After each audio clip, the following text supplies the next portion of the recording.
Welcome to the world of the Roman Forum, where we will explore the many stories etched into its ancient stones. Before we begin, allow yourself to settle in completely. Find that perfect position in your chair or bed. Let your head feel heavy on the pillow and take a slow, gentle breath. Your only task right now is to relax. I often wonder where you are joining me from. Is the moon high in your sky? Or are you perhaps taking a well-deserved break from a perfectly managed list of daily chaos? Whatever your time or place, you are welcome here. If you find a bit of calm in our travels together, a simple subscription ensures we never miss our next meeting. Now, let us journey back. We arrive not in a place of ruins, but a center of life. Imagine the constant hum of conversation from merchants haggling over goods, and the determined footsteps of a young lawyer on their way to the courts, a path walked by countless others before them. The wheel of Titus's ox cart sank into a familiar rut, the thick mud sucking at it with a soft groan. He clicked his tongue, urging the beast forward onto the more solid ground of the open space ahead. The ground here was always damp, a constant reminder that this bustling heart of their small city had, not so long ago, been a marsh fed by streams from the surrounding hills. Around the perimeter, simple wooden huts and covered stalls stood shoulder to shoulder, their timbers still smelling of fresh-cut wood and pitch. Titus guided his cart, laden with cabbages and sacks of barley, seeking a good position from which to sell. Every market day was a battle, not of swords, but of location and voice. And his family's comfort for the next week depended on his winning it. He spotted a promising patch of dry earth near the main path, but a potter was already there, carefully unloading a stack of reddish-brown urns. The man glanced at Titus, his expression a mixture of apology and defiance. A cartwheel jostled his display, and the clatter of pottery on pottery was a sharp, brittle sound that made both men wince. "Careful, farmer," the potter grumbled, though without real heat. "These are a month's work." Titus just nodded, understanding the shared anxiety that lived in this marketplace. A lost pot was the same as a rotten cabbage, a piece of your life you couldn't get back. He steered his ox away, continuing his search for a place to make his own. A little further on, he found another space, but the sharp smell of brine and river fish made his nose wrinkle. A stout man with sun-weathered skin was laying out his catch from the Tiber on a bed of wet leaves. The fishmonger gave Titus a gap-toothed grin. "Best spot in the whole field, Titus. The smell of my fish draws them in, and the sight of your fine cabbages keeps them here. We'll both be rich by noon." Titus doubted that, but the space was decent enough. He positioned his cart, the earthy scent of his own produce mingling with the sharp odor from his neighbor's basket. The competition here was direct and honest. Everyone knew what was at stake. With the ox unhitched and munching on a handful of hay, Titus began to arrange his wares. He stacked the cabbages into a neat green pyramid and opened a sack of barley so people could see the quality of the grain.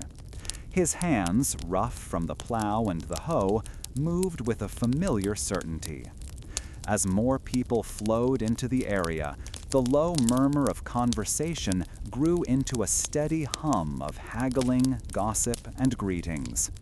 From across the square, the rhythmic clang of a blacksmith's hammer provided a steady beat to the morning's activities. This was the sound of his world, a chaotic but predictable mix of human effort. While waiting for his first customer, Titus overheard two men talking nearby, their voices low but intense. They gestured toward a new structure at the edge of the square, a solid, imposing building of stone that seemed out of place among the wooden stalls. "All the city's wealth is in there now," one of them said, pointing to the Temple of Saturn, behind that great bronze door. Titus looked at the temple, its stone walls gleaming. He wondered what it meant to have the city's treasure guarded in one place. It felt important, a sign that Rome was growing. But he couldn't see how it would make his barley sell any faster or keep blight from his fields. It was a concern for men who wore cleaner tunics than his own. Later, a sudden commotion drew his attention away from a woman inspecting his cabbages. A small crowd had gathered under a large ancient fig tree that stood near the center of the open area. A magistrate, his cloak edged with a thin purple stripe, stood listening to two farmers arguing, their voices rising in anger over a disputed property line.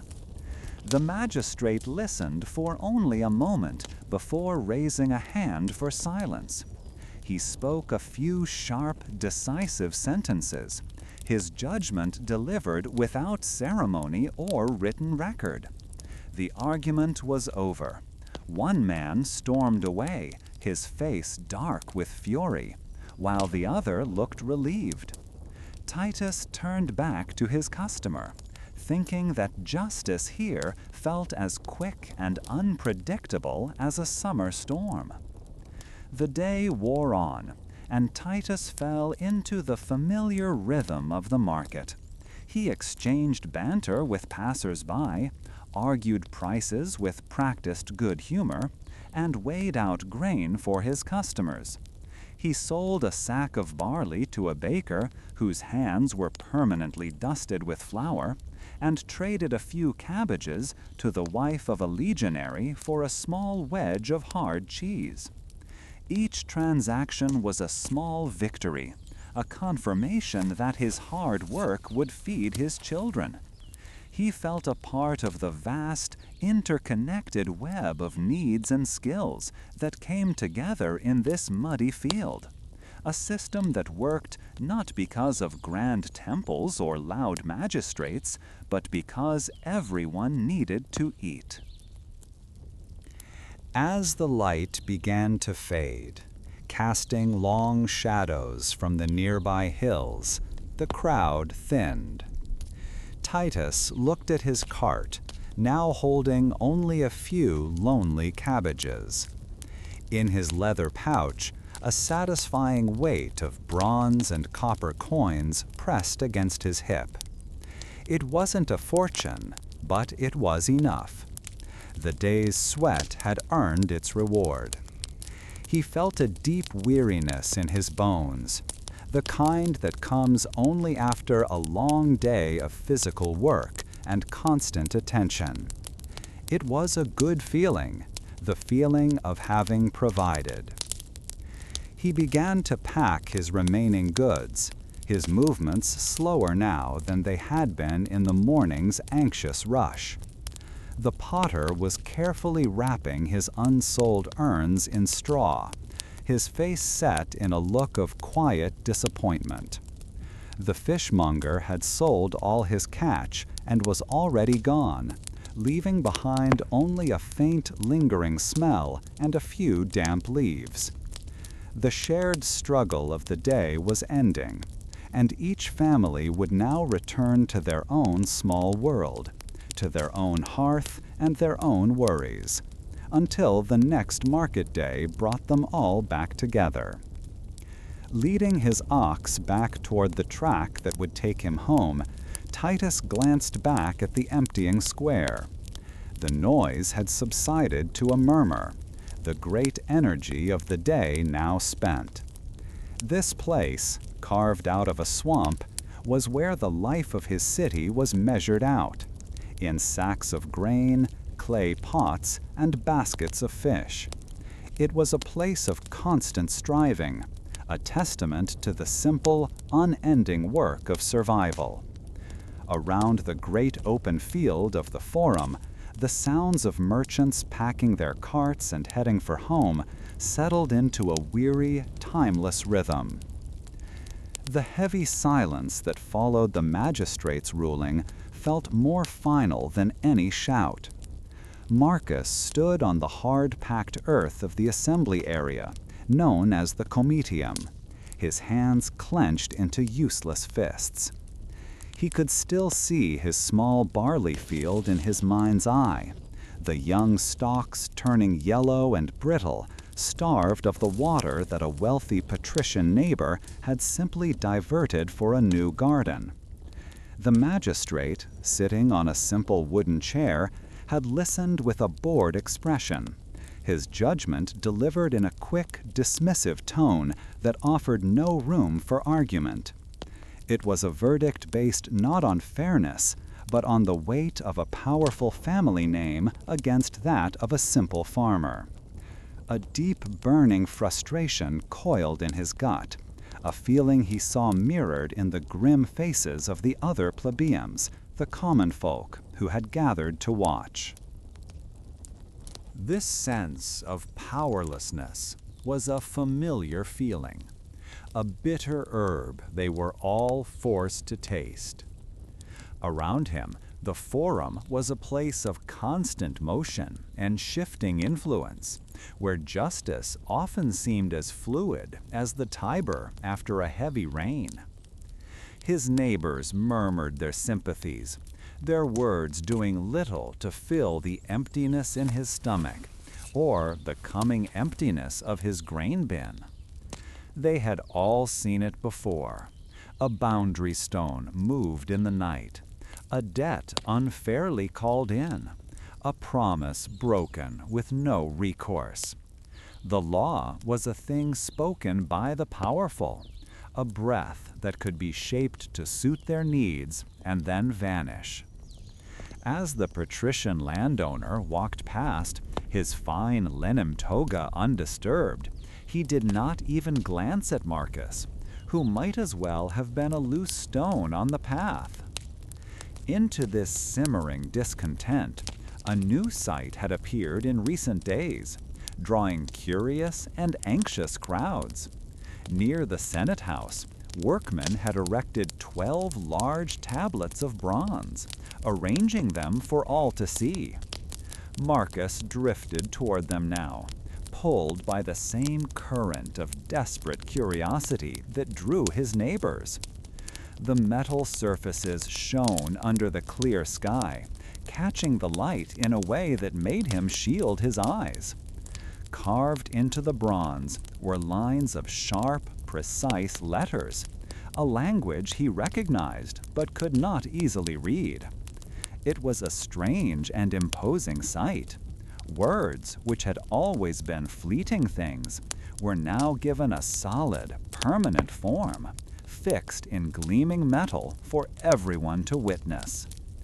An official, a quaestor in a simple tunic, stood before one of the tablets and began to read aloud in a loud, clear voice. A hush fell over the gathered men as they strained to listen. The words were formal, the sentences complex, and Marcus found himself struggling to follow the precise meaning of the legal phrases. But through the difficult language, he began to grasp the core of it. The official spoke of property, of debt, of what a man must do if he is summoned to court. It was not a judgment whispered in a rich man's ear, but a rule declared openly in the public square. The law, it seemed, was no longer just a memory or a tradition held by a few. It was something that could be seen and heard by all. As he listened, Marcus felt a sensation he had not expected, a thin, fragile sprout of hope. He looked from the unwavering letters on the bronze to the faces of the men around him. He saw farmers, potters, and laborers, all listening with a new kind of attention. For the first time, there was a standard, a measure that was not hidden away in the minds of the magistrates or the halls of the patricians. A man could, perhaps, point to one of these tablets and say, "There, that is the law." This simple thought was so revolutionary that it was almost frightening. A crack appearing in the solid wall of tradition that had defined his world and his father's world before him.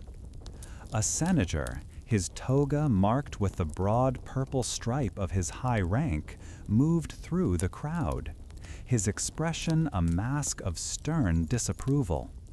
The senator's gaze swept over the bronze tablets and the common folk reading them, and his lips thinned into a hard line. To him, this display was perhaps an offense, a sacred knowledge made common and available to unworthy hands. The senator's silent judgment was a reminder that this change would not be easy. The powerful did not give up their advantages willingly.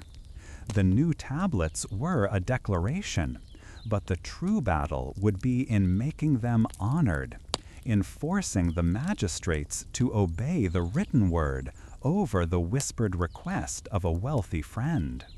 Marcus did not feel triumphant. The loss of his barley crop was still a raw wound, and the coins he had hoped to earn were gone. He knew that these inscribed laws were not a magic charm that would restore his field or punish the man who had ruined it. Instead, they felt like a tool, newly forged and untested. Would it be a shield for men like him, a solid defense against the whims of the powerful? Or would it prove to be just another kind of trap, its complex words used to ensnare the uneducated, while the wealthy found ways to bend the meanings to their will? The question settled deep within him, a heavy stone of uncertainty. He reached out and, when no one was looking, touched the cool, smooth surface of the nearest tablet. The letters were sharp against his calloused fingertips. They felt real, solid, and permanent in a way the magistrate's voice had not. He wondered how many other men, wronged and voiceless, would come to this spot and draw a sliver of strength from this metal. He wondered if his own sons would live in a city where these words held true power, where their rights were carved in something more lasting than the morning mist over the river. The hope was small, but it was there, a single seed planted in the hard ground of the Forum. The afternoon light cast long shadows from the new temples and the old huts, stretching across the assembly ground.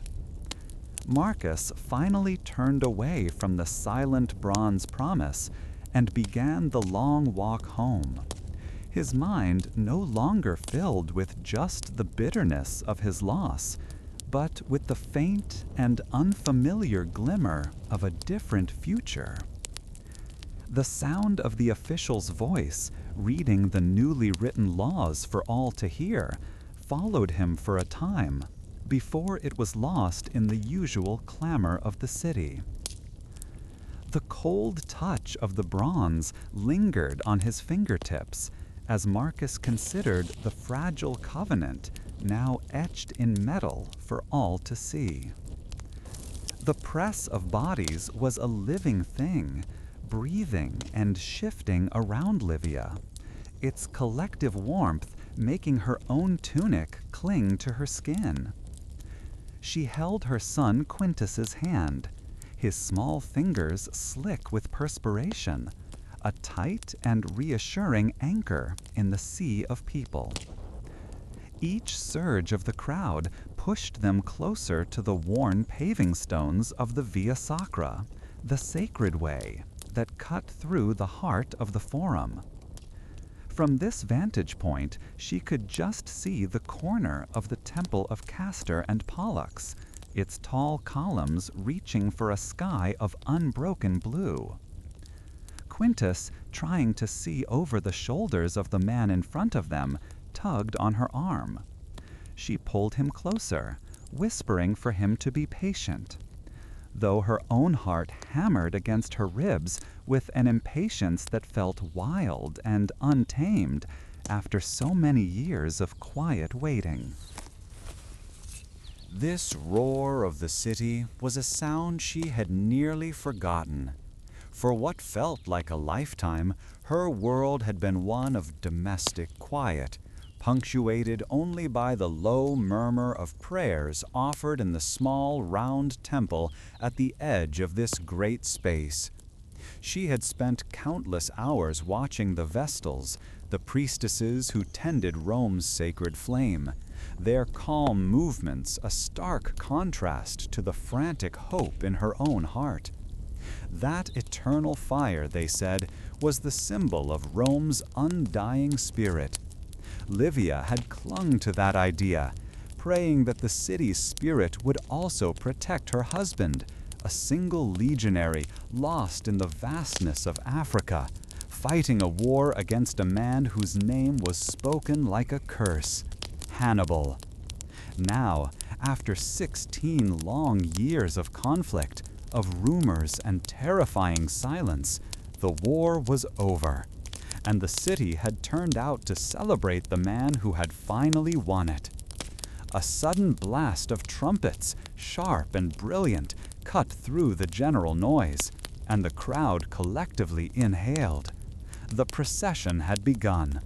First came the senators, their togas stark white against the sun-warmed stone, their faces set in masks of solemn pride. They moved with a practiced gravity, men who had steered the city through its darkest days.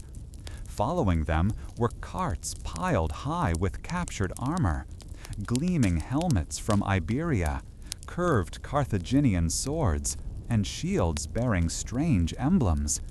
Quintus pointed with a gasp, his eyes wide at the spectacle of wealth and defeat. Livia squeezed his hand, her own gaze fixed on the endless stream of spoils. It was a tangible measure of the war's cost, not in Roman lives, but in the lives of others. A mountain of metal that represented thousands of silenced enemies. Behind the weapons came the treasures, a river of gold and silver that glittered with an almost painful intensity. Carts overflowed with coins, statues looted from foreign temples, and intricate jewelry that would soon fill the treasury housed in the Temple of Saturn, just a stone's throw from where they stood. Then came the strange sights from a conquered land, a train of towering elephants, their skin like wrinkled leather, moved with a slow, ponderous gait that seemed out of place among the city's familiar architecture. They were followed by men and women in chains, their faces streaked with the dust of the road, their expressions ranging from defiant anger to utter despair. Livia found she could not look at them for long. They were the price of her husband's potential return, a thought that sat uncomfortably in her mind amidst the cheering. The air shifted as the main body of the procession approached. The sound of thousands of marching sandals on stone became a rhythmic pulse that seemed to beat in time with her own blood. First came the lictors, the official attendants, their ceremonial axes bundled in rods as a symbol of power. And then, riding in a gilded chariot drawn by 4 white horses, was the general himself, Publius Cornelius Scipio. A slave stood behind him, holding a golden crown above his head, tasked with whispering a constant reminder in his ear, "Remember, you are mortal." The crowd erupted, a wave of sound so immense it felt physical.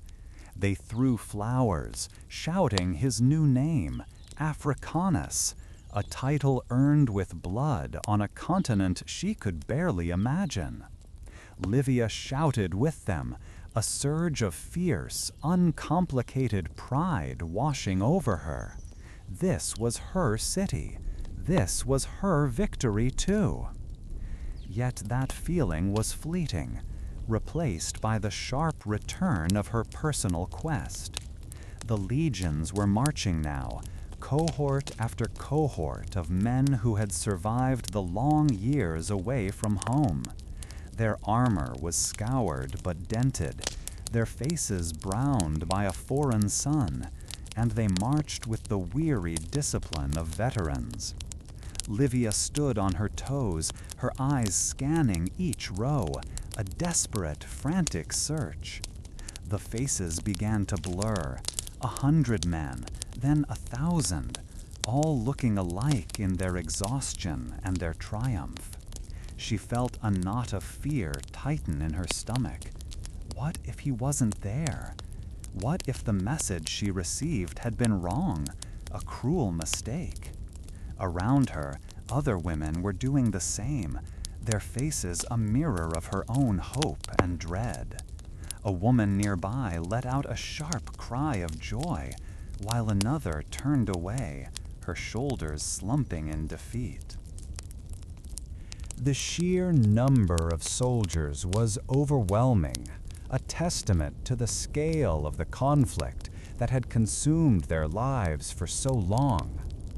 The standards of each legion passed by, the silver eagles and boars held high, symbols of unwavering loyalty. These men had crossed seas, marched through deserts, and faced armies that had nearly broken Rome. They had left as boys and were returning as men hardened by sights she hoped Quintus would never have to see. The spectacle was grand, a display of strength designed to awe the world. But for Livia, it had shrunk to a single desperate purpose. Her entire world, all her hopes and fears, were contained in this one narrow stretch of road, amongst this river of returning soldiers. Then she saw him.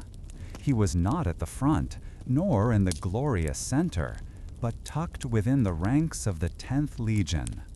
His face was thinner, etched with lines that hadn't been there when he left, and a long scar traced a pale line down his left cheek. But it was him. His eyes, the same steady gray eyes she had held in her memory for years, were sweeping over the crowd. For a heart-stopping moment, she thought he would pass by without seeing her. She lifted Quintus up, holding him high, and screamed his name, "Lucius!" Her voice was lost in the roar, but his head turned as if he had heard it through the din. His eyes found hers. The weary lines on his face softened, and a slow, tired smile spread across his lips. He couldn't break rank, but he raised a hand in a small, certain gesture. It was enough. Relief washed over Livia so completely that her knees felt weak. He was alive. He was home. The noise of the triumph faded to a dull hum in her ears. the parading treasures and shackled prisoners suddenly forgotten. All that mattered was that small, distant smile. Quintus, perched on her hip, waved frantically, his small voice shouting, "Father!" over and over again. Lucius's gaze shifted to his son, a boy he barely knew, and the smile widened, filled with a decade of missed moments. The legion marched on, carrying him away toward the Capitoline Hill, where Scipio would offer his sacrifices at the temple of Jupiter. But the fear that had lived in Livia's heart for years had finally broken. She lowered Quintus to the ground, his small hand once again finding hers, no longer slick with nervous sweat, but warm and dry. She watched the last of the soldiers pass, the city's celebration continuing all around them, a festival of survival and dominance. The procession was a testament to Rome's unbending will, a message carved in gold and iron for all to see. Livia knew, however, what the cheering crowds could not fully grasp. She saw it in the faces of the other women, the ones who had found their husbands and the ones who had not. The triumph celebrated the survival of Rome, but it was built upon the 1,000 individual struggles of families like hers. The grand narrative of victory was composed of countless smaller, quieter stories of fear, endurance, and the painful cost of separation. The city celebrated a war won, but she celebrated a husband returned. As the crowd began to thin, people moving toward the feasting and games that would last for days, Livia remained for a moment, looking at the now empty Via Sacra. The stones were littered with crushed flowers, and the dust kicked up by thousands of feet. In that quiet aftermath, holding her son's hand and her husband's smile in her mind, she could almost forget the years of gnawing uncertainty and the deep, unseen scars that this victory had left on them all. She knew the echoes of the long war would remain, but for now, the silence of absence had been replaced by the promise of his footsteps returning home. The sharp, rhythmic scratching of metal on wax was the sound of Appius's world. Seated cross-legged on the floor of the Basilica Portia, a great covered hall adjacent to the main square, he carefully carved letters into a tablet. His task was to record a dispute over a shipment of olive oil from Brundisium, a task of mundane but necessary precision. Outside the basilica's wide arches, the typical noises of the forum, the haggling of merchants, the calls of food sellers, the murmur of 1,000 conversations, provided a familiar backdrop.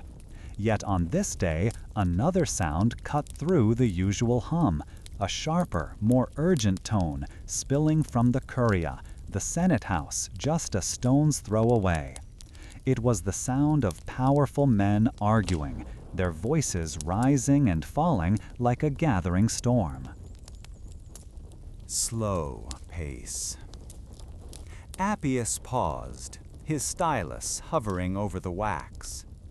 He was not supposed to listen. His duty was to the contract in front of him, but it was impossible to ignore. Through the din, one name emerged again and again: Gracchus. It was spoken by some with a tone of hope, a whispered prayer for deliverance. From others, it was spat out like a curse, laced with a venom that made the hairs on Appius's arms stand up. He had heard the name in the market stalls and at the public fountains. Tiberius Gracchus, the tribune, the man who spoke for the people.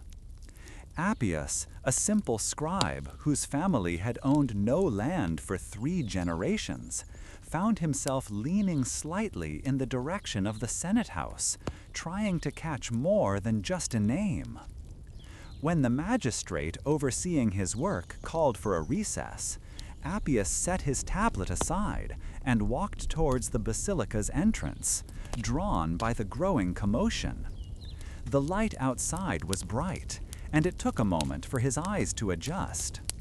A large crowd was gathering in the open space before the rostra, the speaker's platform decorated with the bronze prows of captured warships. Men with sunburned necks and calloused hands, farmers who had lost their land to large estates, stood beside city dwellers whose faces were pale from workshop toil. They were all looking in one direction, a shared expression of desperate expectation on their faces. Appius felt a strange pull to join them, a sense of being a small part of something immense and uncertain. He found a spot near the back, standing on his toes to see over the shoulders of the men in front of him. The rostra was not just a stage, it was the voice of Rome. From that platform, generals had announced victories, laws had been proclaimed, and futures had been decided. Now a man stood upon it, his hands outstretched not in triumph, but in appeal. It was Tiberius Gracchus.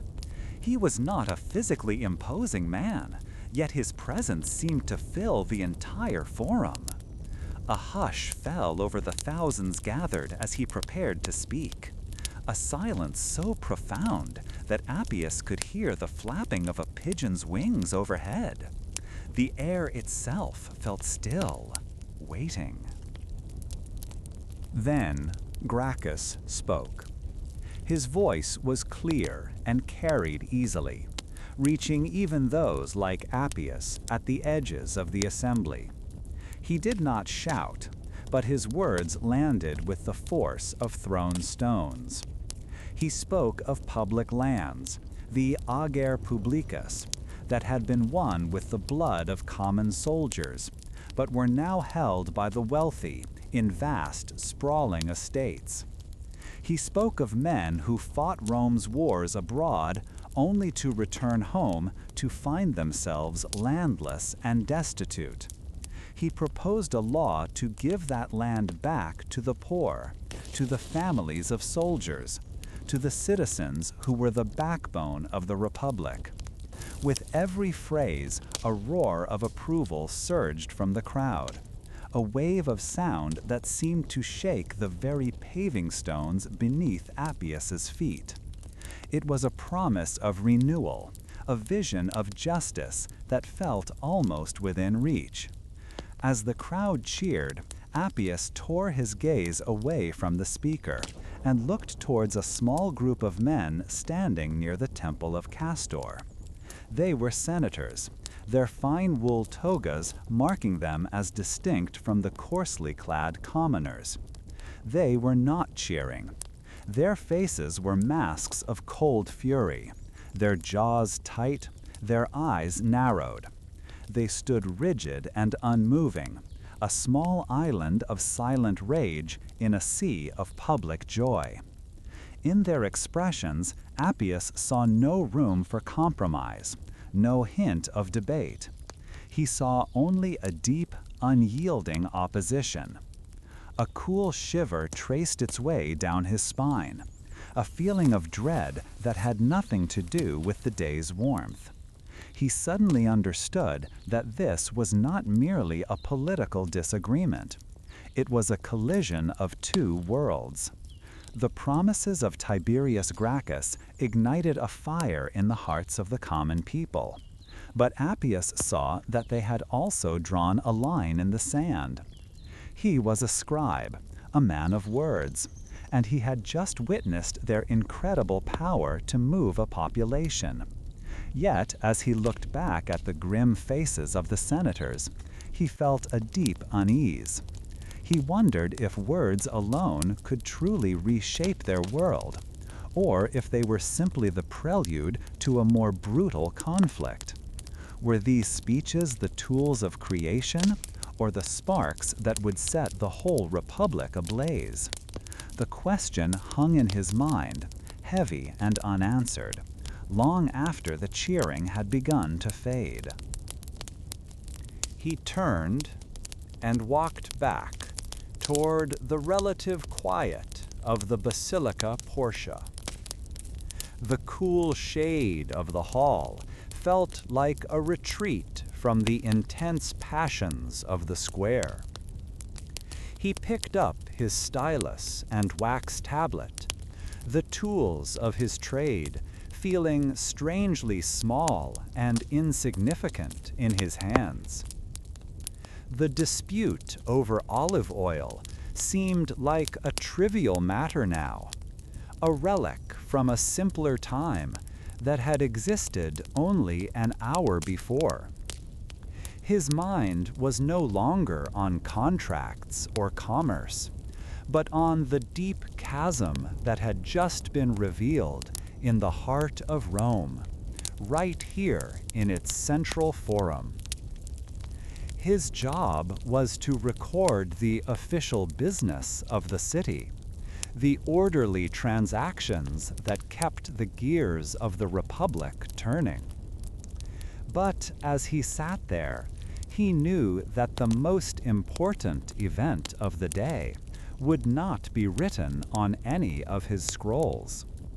It would be etched instead into the memories of the thousands who had stood and listened. His official records would show a day of normal commerce, but his memory would forever hold the image of a hopeful crowd, a defiant speaker, and the silent, dangerous promise of violence in the eyes of the powerful.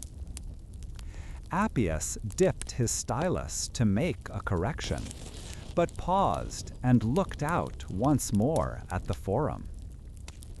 The crowd was beginning to break apart, but the energy they left behind lingered, a charge in the atmosphere that even the stones seemed to hold.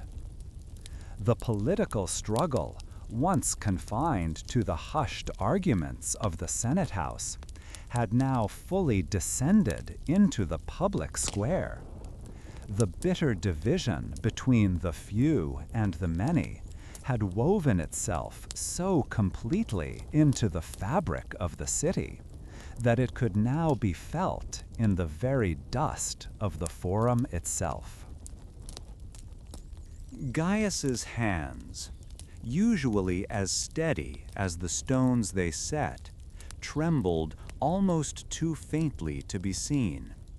He pressed a small, dark red tessera, a tiny cube of cut stone, into the wet plaster, his thumb feeling the familiar gritty resistance. The work was demanding, requiring a focus that normally pushed away all other thoughts. But today, his mind kept slipping. The familiar sounds of the forum were gone.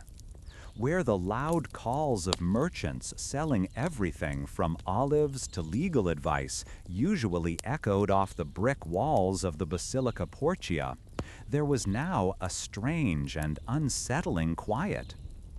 This quiet was punctuated not by the laughter of children or the arguments of politicians, but by the rhythmic slap of hobnailed sandals on stone. Soldiers, men loyal to the new master of Rome, Sulla, now marched where citizens once strolled. Because of this new military presence, the entire rhythm of the place had changed. Gaius kept his head bowed, his eyes fixed on the unfolding pattern of a wolf suckling two infants, a commission for a wealthy patron's new villa floor. He tried to lose himself in the familiar task, in the precise angle of each stone, in the careful mixing of the mortar. Yet his gaze kept lifting, drawn to the knots of men gathered near the rostra, the speaker's platform. They were not listening to a speech, they were reading.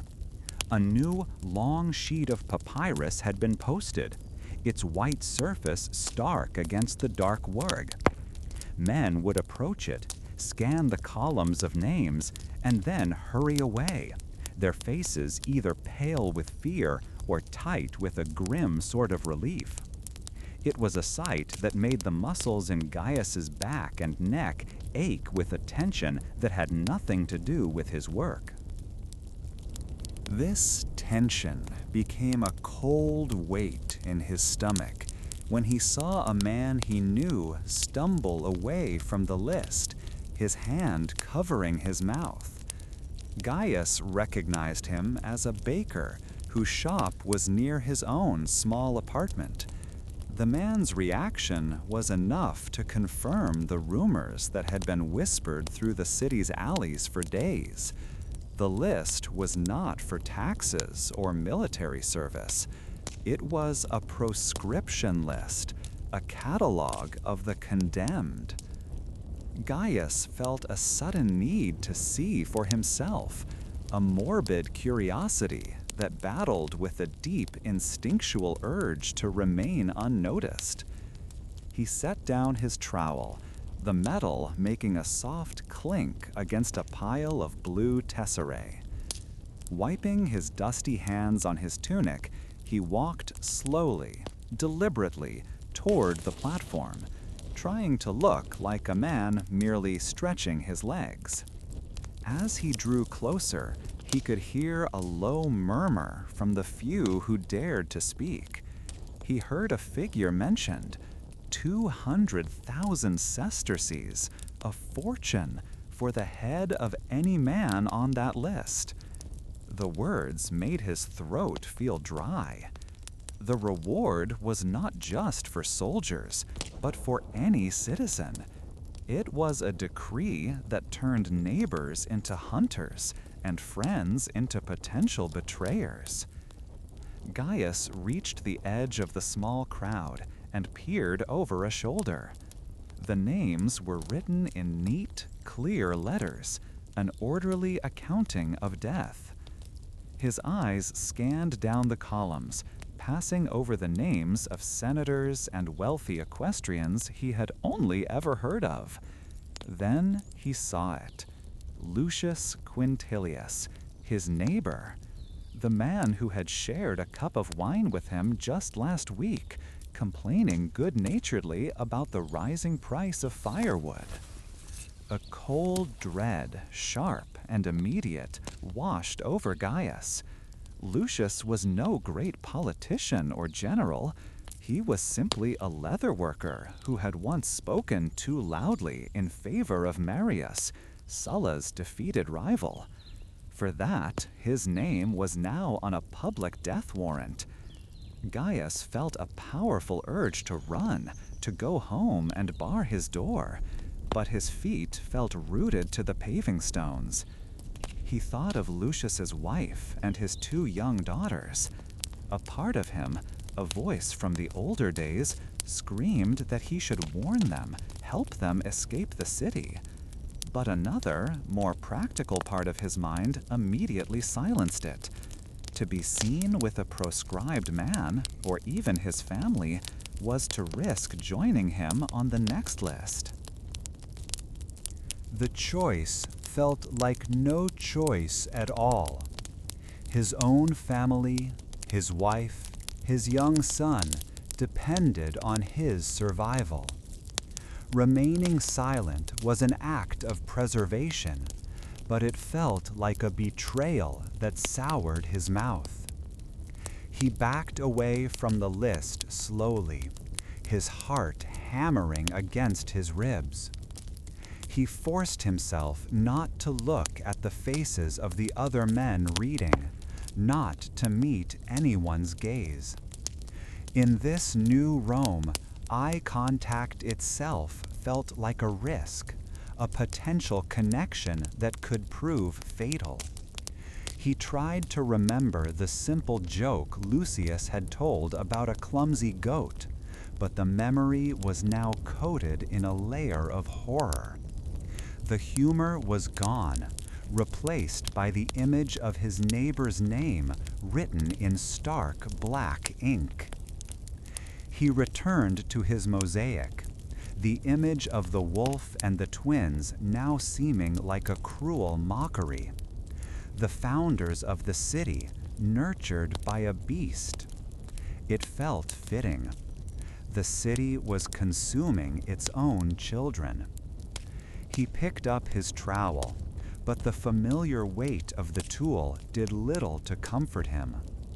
His hands were shaking again, more noticeably this time. He fumbled a piece of white marble, and it dropped to the floor with a sharp crack, chipping a corner.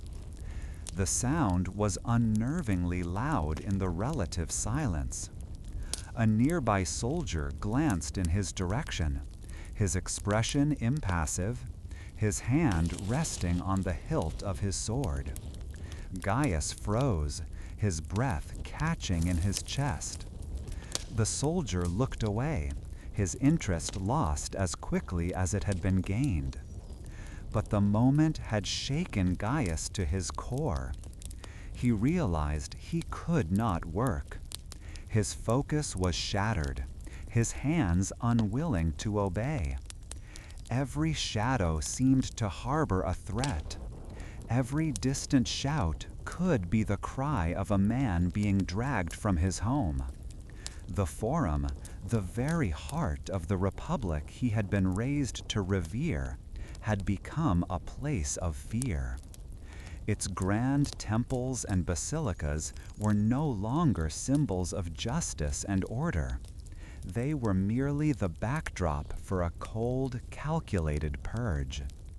The rule of law had been replaced by the rule of the list. He carefully gathered his tools, wrapping them in a piece of worn cloth. He told the foreman he was feeling unwell, a lie that required little effort to be convincing. His face was pale, and he felt a genuine sickness churning in his gut. The foreman, a man who had seen many political shifts, simply nodded, his eyes conveying a weary understanding that went beyond words. There was no friendly banter, no question of when he would return. In these times, no one asked unnecessary questions. Everyone simply focused on making it to the next day. The walk home was a torment. Gaius took the long way, sticking to the narrower, twisting streets, avoiding the main thoroughfares where soldiers patrolled in larger groups. He kept his head down, his shoulders hunched, trying to make himself as small and unnoticeable as possible. He passed a wine shop where men were drinking, their voices loud and strained, a forced cheerfulness that failed to mask the anxiety underneath. He wondered if they were celebrating their own survival, or perhaps the downfall of a rival whose name was now on the list. He felt a profound sense of isolation, as if the city had fractured into millions of individuals, each locked in a private struggle for survival. He wondered if this brutal cleansing would finally bring peace, as Sulla's supporters claimed it would. Some whispered that this was necessary, a painful but required surgery to cut the disease of civil war out of the body of the Republic. They argued it would create order and stability for generations to come. But as Gaius hurried past a darkened alley, his hand instinctively going to the small pouch of coins at his belt, he could not believe it. He feared this was not an ending, but the planting of bitter seeds. The sons and brothers of the proscribed would remember. This violence, he suspected, would only breed more violence in the future. When he finally reached his own door, the familiar sight of its chipped paint and worn wooden frame was the most welcome thing he had ever seen. Inside, his wife was grinding grain, the steady, rhythmic sound a comfort in the unnerving quiet of the city. His son was playing on the floor with wooden soldiers, blissfully unaware of the real soldiers who now controlled their world. As Gaius prepared for the evening meal, the distant call of the night watchman from the city walls provided its usual faint reassurance of order. Cassius held himself straight, his shoulders squared by years of legionary discipline. The habit of standing firm, learned in the mud of Gaul, served him well now amidst the shifting sea of bodies. All around him, a roar rose and fell like a great tide, a sound so immense it seemed to have a physical weight. He felt it in his chest, a vibration that matched the pounding of his own heart. For hours, people had been packed shoulder to shoulder, their faces turned eastward along the Sacred Way, the main road that cut through the center of the city's life. He recognized the look of anticipation, the same hunger for spectacle he had seen on the faces of his fellow soldiers before a great battle. But this was not a battle. It was the prize for winning them all. The procession began with a blast of trumpets, a sound that cut cleanly through the noise of the crowd. Cassius watched as senators, their white togas trimmed with purple, walked with a solemnity that seemed at odds with the celebration around them. Behind them came wagons piled so high with captured gold, silver, and armor that the axles groaned under the load. It was the wealth of Gaul, an entire nation's treasure, trundling through the forum. Cassius felt a surge of possessive pride. He had marched those lands. His shield had deflected Gallic spears, and his small farm, the reward for his service, was paid for with a fraction of this very wealth. This was not just Caesar's triumph, it was his own. Following the wagons of treasure came the strange sights of conquered lands. Cassius had heard tales, but seeing them was different. A creature taller than 2 men, with a neck like a serpent and a spotted hide, moved with an awkward grace, its keeper guiding it gently. People gasped and pointed. Cages of snarling leopards and dark-maned lions rolled by, their growls a low rumble beneath the cheers. Then came the prisoners, hundreds of them, their hands bound, their faces a mixture of despair and defiance. At their head walked Vercingetorix, the great chieftain of the Gauls. He was a tall man, proud even in chains, and Cassius remembered the brutal siege of Alasia, the final fight that had broken the Gallic spirit. Watching him now, destined for the prison and a quiet execution, felt less like victory and more like the closing of a brutal, necessary chapter. Finally, the legions marched, their standards, the silver eagles, gleaming in the daylight. Cassius scanned the passing faces, seeing the familiar weariness and discipline. These were his brothers in arms, men who had shared cold rations and colder fears with him. He saw his own 10th Legion, their eagle held high, and his voice joined the roar, shouting their number until his throat was raw. At the heart of it all, riding in a gilded chariot pulled by 4 white horses, was Caesar himself. He wore the purple robes of a triumphant general and held an ivory scepter. A slave stood behind him, holding a golden crown over his head, tasked with whispering the reminder, "Remember you are mortal." Cassius wondered if, in this moment, anyone, least of all Caesar, could believe it.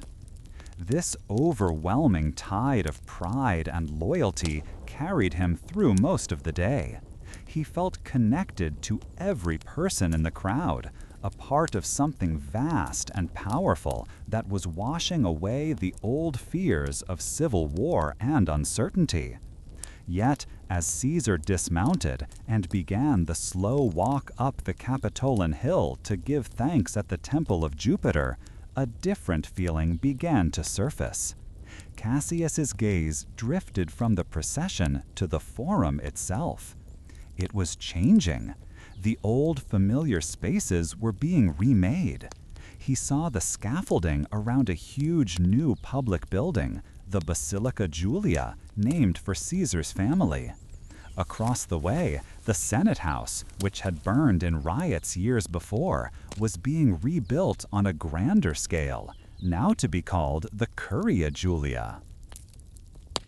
These new structures of gleaming stone and marble seemed to amplify the whispers Cassius now heard rippling through the crowd near him. "A king," one man murmured to another, his voice a mix of awe and fear. "He builds as the ancient kings did." The word hung in the space between them. King. Cassius felt a cold flicker of unease. His father had raised him on stories of the first Romans who had thrown out their cruel king, Tarquin the Proud, and sworn an oath that no man would ever hold such power in Rome again. The Republic was built on that oath. It was the foundation of everything they were.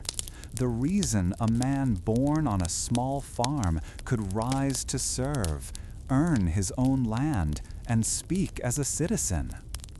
He found himself torn. The man ascending the temple steps had given him a future, had rewarded his loyalty beyond measure. Caesar was the general who knew his legionaries by name, who fought beside them, who had brought them glory and security.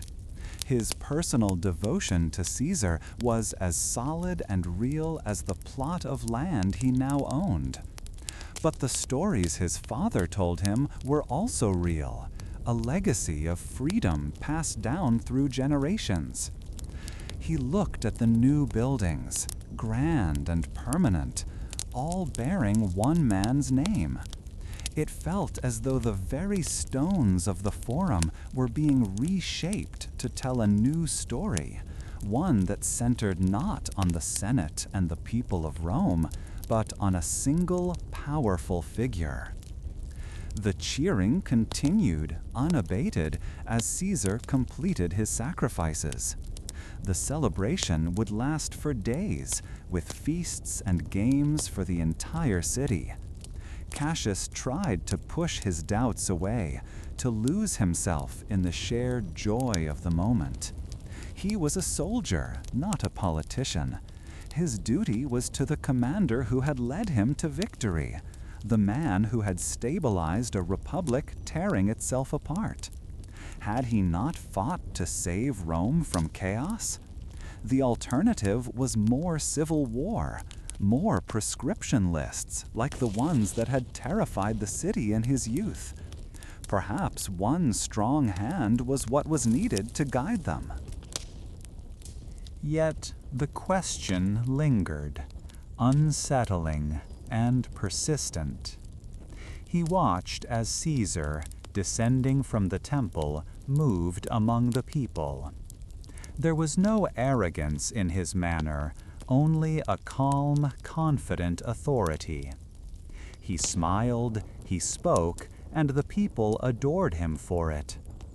It was this love, this adoration from the masses, that felt more powerful and more dangerous than any army. Cassius remembered the oath he had sworn as a soldier, to be loyal to the Senate and the people of Rome. Now it felt as though Rome itself was choosing to be loyal to one man instead. He raised his arm and cheered with the rest of them, the sound of his own voice lost in the great wave of public praise. His loyalty to his general demanded it. His gratitude for the life he now had compelled it. But inside, a quiet, troubling thought took root. For 10 years, he had fought in distant lands, believing he was fighting for the republic his father had taught him to revere. Now, standing in the very heart of that republic, he was no longer sure. He wondered if he had fought to save it, or if he had merely helped one man conquer it from within. The long day of celebration had left its mark on the Forum, with scattered flowers and the lingering energy of the immense crowd. But the city's life was already shifting toward a new center of power. Lucamades ran a calloused hand over the massive block of Luna marble, its surface cool and surprisingly smooth against his skin. It felt like captured moonlight, a world away from the rough, pockmarked travertine he had shaped for most of his life, and certainly different from the simple brick of his father's time. All around him, the familiar space of the Forum was being reborn. The rhythmic clink, clink, clink of hundreds of hammers and chisels creating a constant, industrious sound. His own crew was raising the Temple of the Divine Julius, a monument whose purpose still settled uneasily in his mind. He was a master stonemason, his reputation built on the precision of his cuts and the perfection of his joinery. Yet this project was unlike any other. They were not honoring Jupiter, the father of all, or Vesta, the hearth of Rome. They were building a house for a man who was now being called a god. This new material was part of the change. It arrived on heavy barges down the Tiber, hauled from the quarries at Luna far to the north, a testament to the peace that now allowed such grand endeavors. The cost alone was something he tried not to think about. His foreman, a pragmatic man named Decius, joked that each slab was worth more than the 10 men carving it. Lycomedes saw the truth in the jest. He watched a young apprentice, his brow furrowed in concentration, struggle with a decorative acanthus leaf. The boy's chisel slipped, sending a tiny shard of the precious stone skittering away. "Patience, Lucius," Lycomedes said, his voice calm but firm. "This stone doesn't forgive mistakes like travertine does. You must persuade it, not command it." The boy nodded, his cheeks flushed with embarrassment, and returned to his work with a more delicate touch. The scale of the construction was staggering, meant to display a new golden age for all to see. From his vantage point on the temple's rising platform, Lycomedes could see the entire Forum transforming. The old Senate house, the Curia Hostilia, which had burned in the riots, was gone. In its place rose the Curia Julia, a far grander structure clad in this same gleaming marble. Nearby, the Basilica Aemilia was being repaired and expanded, its facade shimmering with colored stones from distant lands. It seemed that everywhere he looked, Old Grick was being hidden behind a new white skin.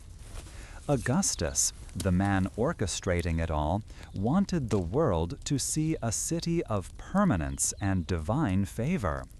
And Lycomedes was one of the countless hands making that vision real. He felt an immense professional pride in his work, in the tight seams between blocks that a knife blade could not penetrate. but that pride was tangled with a quiet unease. During the midday break, the workers gathered in the shade cast by a newly erected wall, their bodies seeking relief from the persistent warmth. They passed around a wineskin filled with a thin, sharp vintage mixed with water, and broke apart a large, coarse loaf of bread. Lycomedes sat with Decius, chewing slowly as he listened to the men's talk. They spoke of wages, of a cousin joining a legion bound for Spain, of the price of oil in the market. They did not speak of the man who would be worshipped in the temple they were building. It was an unspoken subject, a shift in the world too large and too new to be discussed lightly. Lycomedes wondered if they felt the same strangeness he did, or if they were simply content with the steady work that this new era and its new god provided. This profound change was what he wrestled with in the quiet moments. His father had taught him his craft while repairing the foundations of the ancient temple of Saturn, a place that felt as old as Rome itself. He had told Lycomedes that their work was a sacred duty, serving the gods who protected the city. But Julius Caesar had been a man of flesh and blood. Lycomedes had seen him once, years ago, in a triumphal procession. He remembered a wiry, intense man, not a deity. Now, priests were being trained to offer sacrifices to his spirit, his genius. It felt like a profound shift in the natural order of things, as if the line between mortals and the heavens had been deliberately blurred.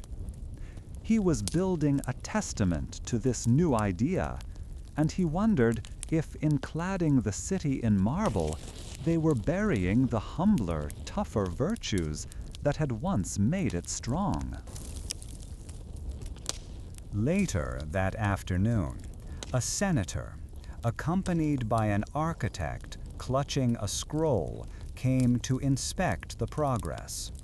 The senator kept a careful distance from the dust, occasionally dabbing his forehead with a linen cloth, while the architect pointed out design elements. Lycomedes watched them from a distance, sharing a silent, knowing glance with Decius. These men saw a symbol of imperial power and rebirth. He saw 10,000 hours of labor, the risk of crushed fingers, and the constant challenge of turning a drawing on a page into a three-dimensional reality of stone and gravity. The architect spoke of harmony and proportion, words that meant little to the men who strained to hoist the heavy column drums into place with cranes powered by human treadmills. The work was difficult, demanding a focus that left little room for doubt during the day. His muscles ached from morning till dusk, and his hands were permanently coated in a fine white powder that no amount of scrubbing could fully remove. He found a deep satisfaction in the physical reality of his craft, the clean crack of a perfectly split block, the satisfying grind as he polished a surface to a flawless sheen. This was real, tangible. He could trust the weight of the stone and the sharpness of his tools. It was the idea behind it all that felt like shifting sand. Was he honoring a god, or was he simply helping to cement one family's power for generations to come? His young apprentice, Lucius, seemed to have no such questions. One evening, as they were packing their tools, the boy looked up at the pediment they had just begun to assemble. "It will be the most magnificent temple in the whole forum," he said, his eyes wide with an uncomplicated awe. "To think that our hands are building a home for the divine Julius." To Lucius, born in a world already shaped by Caesar's legacy, it was perfectly natural. The man was a god because the powerful said he was, and because a temple was being built. The marble itself was the proof. Lycomedes didn't have the heart to voice his own reservations. Perhaps the boy was right. Perhaps this was simply the way the world was now, and his own unease was just the stubborn reluctance of an old man set in the ways of a republic that was already a memory. As the light began to fade, casting long shadows across the construction site, the foreman called an end to the day's work. The constant chorus of hammers and chisels subsided, replaced by the low murmur of tired men gathering their belongings. Lycomedes took one last look at the temple, its white form ghostly in the twilight. He had chosen his path.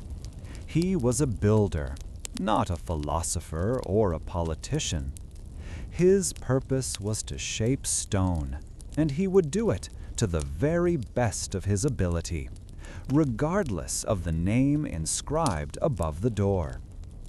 With the day's end, he found a measure of peace, not in the grand design, but in the familiar weight of his tools and the promise of another day's hard, honest work.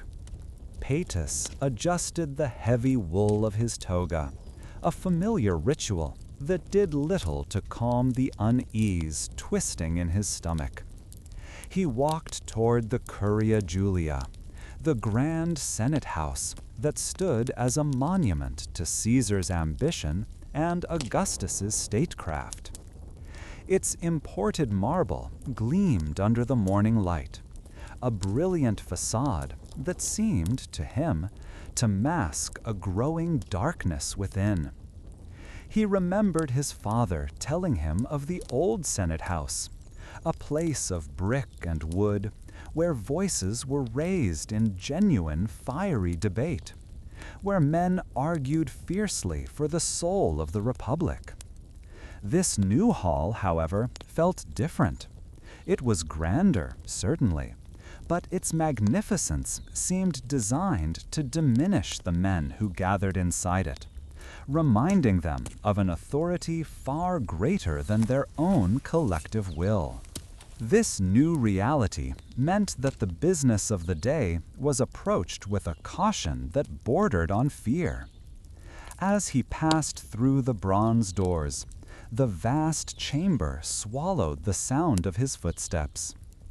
Other senators, men whose families had guided the city for generations, were already gathered in small, quiet groups. Their conversations were murmurs, not the boisterous exchanges of old. Everyone was aware of the listeners, the informers, known as delatores, who made their fortunes by twisting careless words into accusations of treason.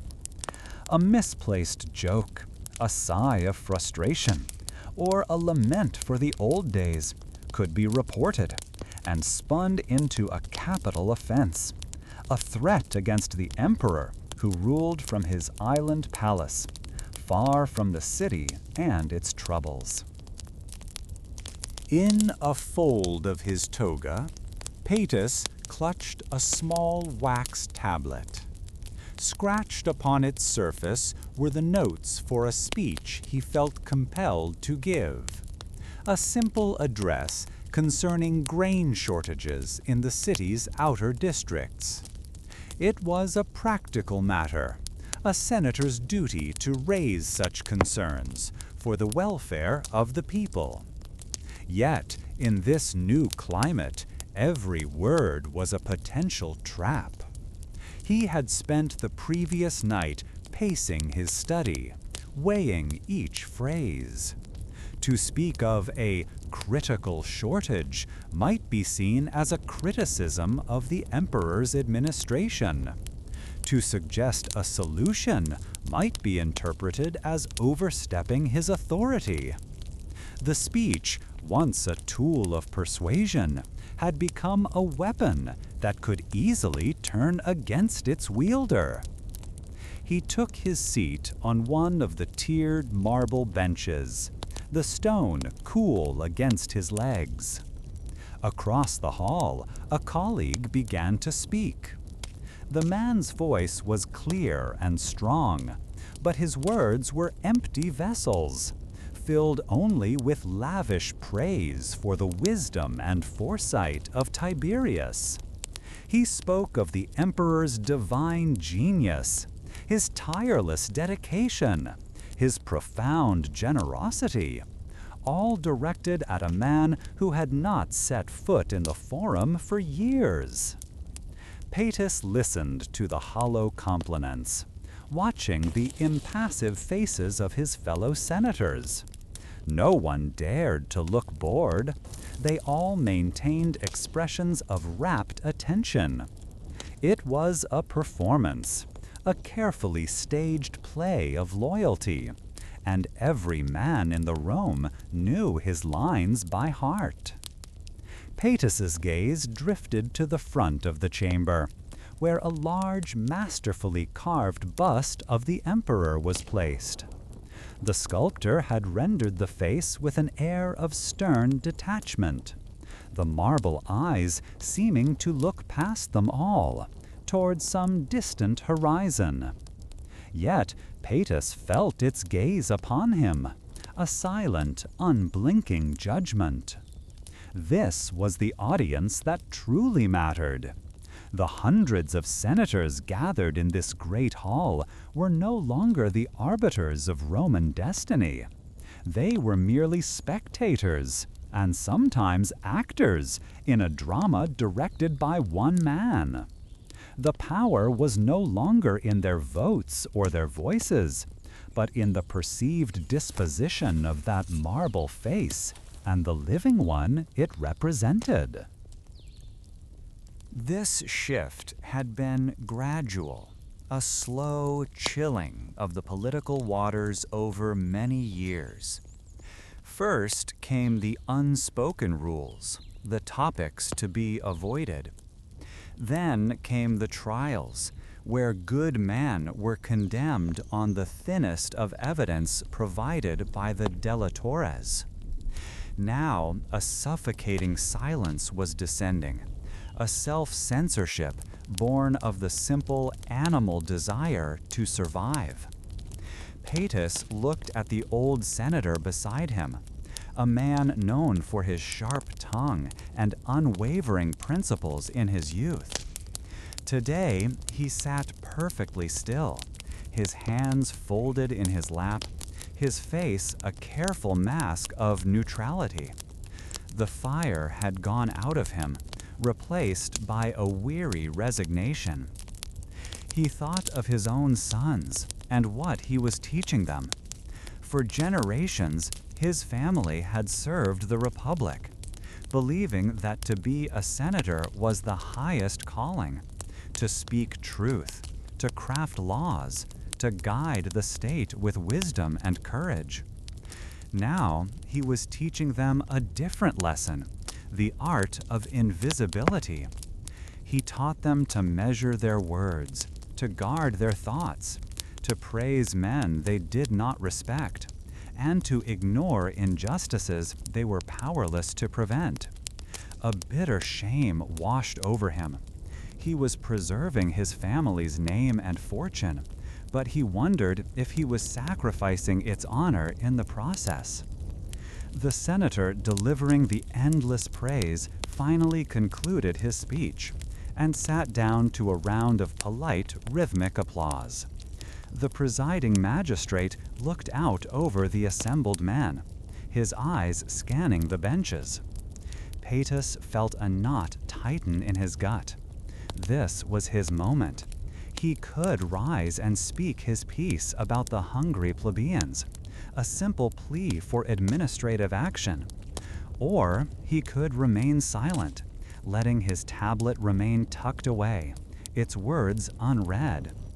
The choice was not between two political positions, but between duty and safety, a conflict that felt deeply personal and utterly hopeless. He found himself torn, his mind a battlefield. One part of him, the voice of his ancestors, demanded that he stand and speak, to do the job he was elected to do, regardless of the consequences. Another, more practical part, the part that wanted to see his grandchildren grow up, urged him to let the moment pass. He saw the faces of his family in his mind, and the image solidified his decision. Slowly, carefully, he relaxed the grip on his wax tablet. The sharp edges of the wood had left deep impressions in his palm. He would not speak today. The magistrate's gaze passed over him, and the proceedings moved on to another topic, something safe and meaningless concerning the scheduling of a minor festival. Paetus let out a breath he didn't realize he had been holding, the tension draining from his shoulders, leaving behind a dull ache of self-reproach. He felt a profound sense of loss, not for himself, but for the institution he was a part of. The Senate had once been the beating heart of Rome. Now it felt more like a magnificent tomb, a place of ghosts and echoes.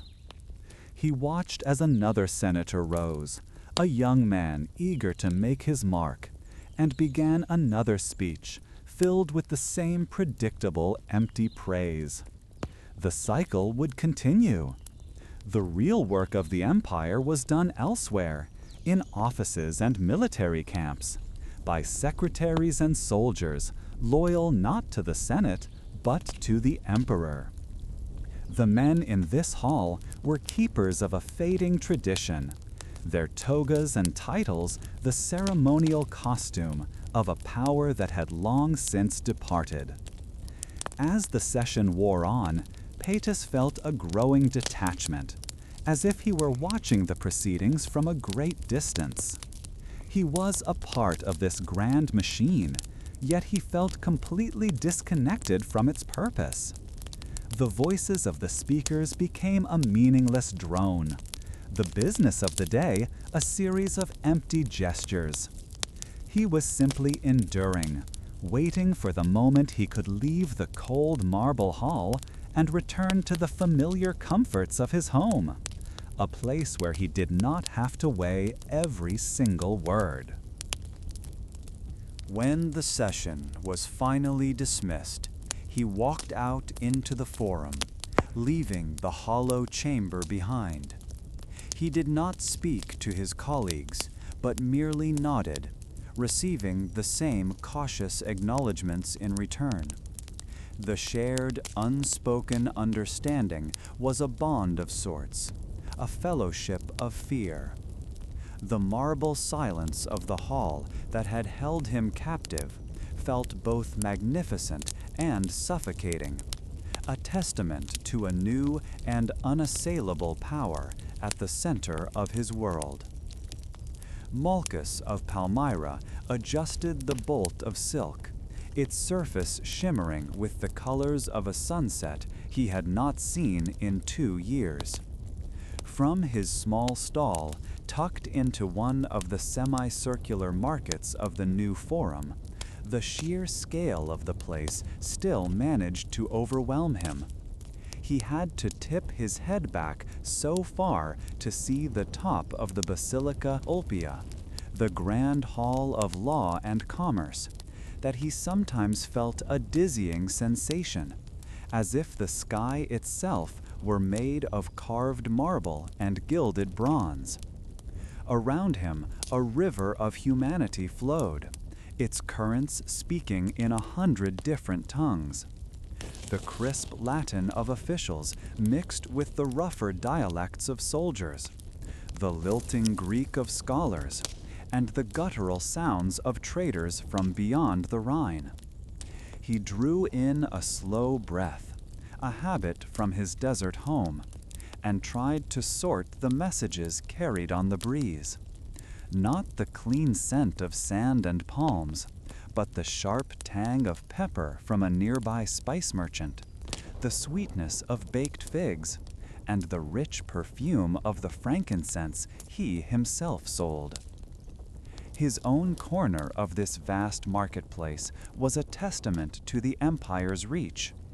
The incense, in tear-shaped amber lumps, came from the southern coast of Arabia, carried by caravan to his home city, and then by ship to Ostia.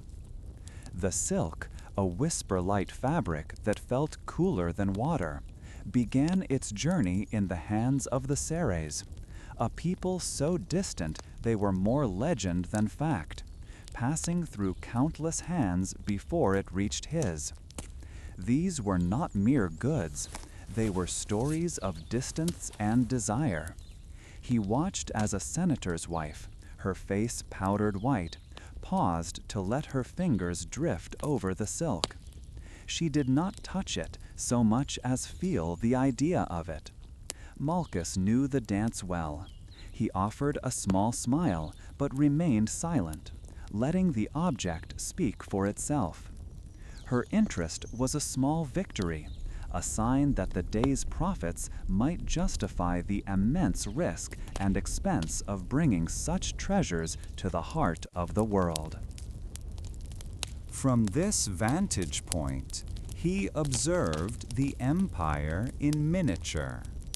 A tall, blonde-haired soldier, his skin still ruddy from a northern sun, stared with open-mouthed wonder at an entertainer coaxing a snake from a basket.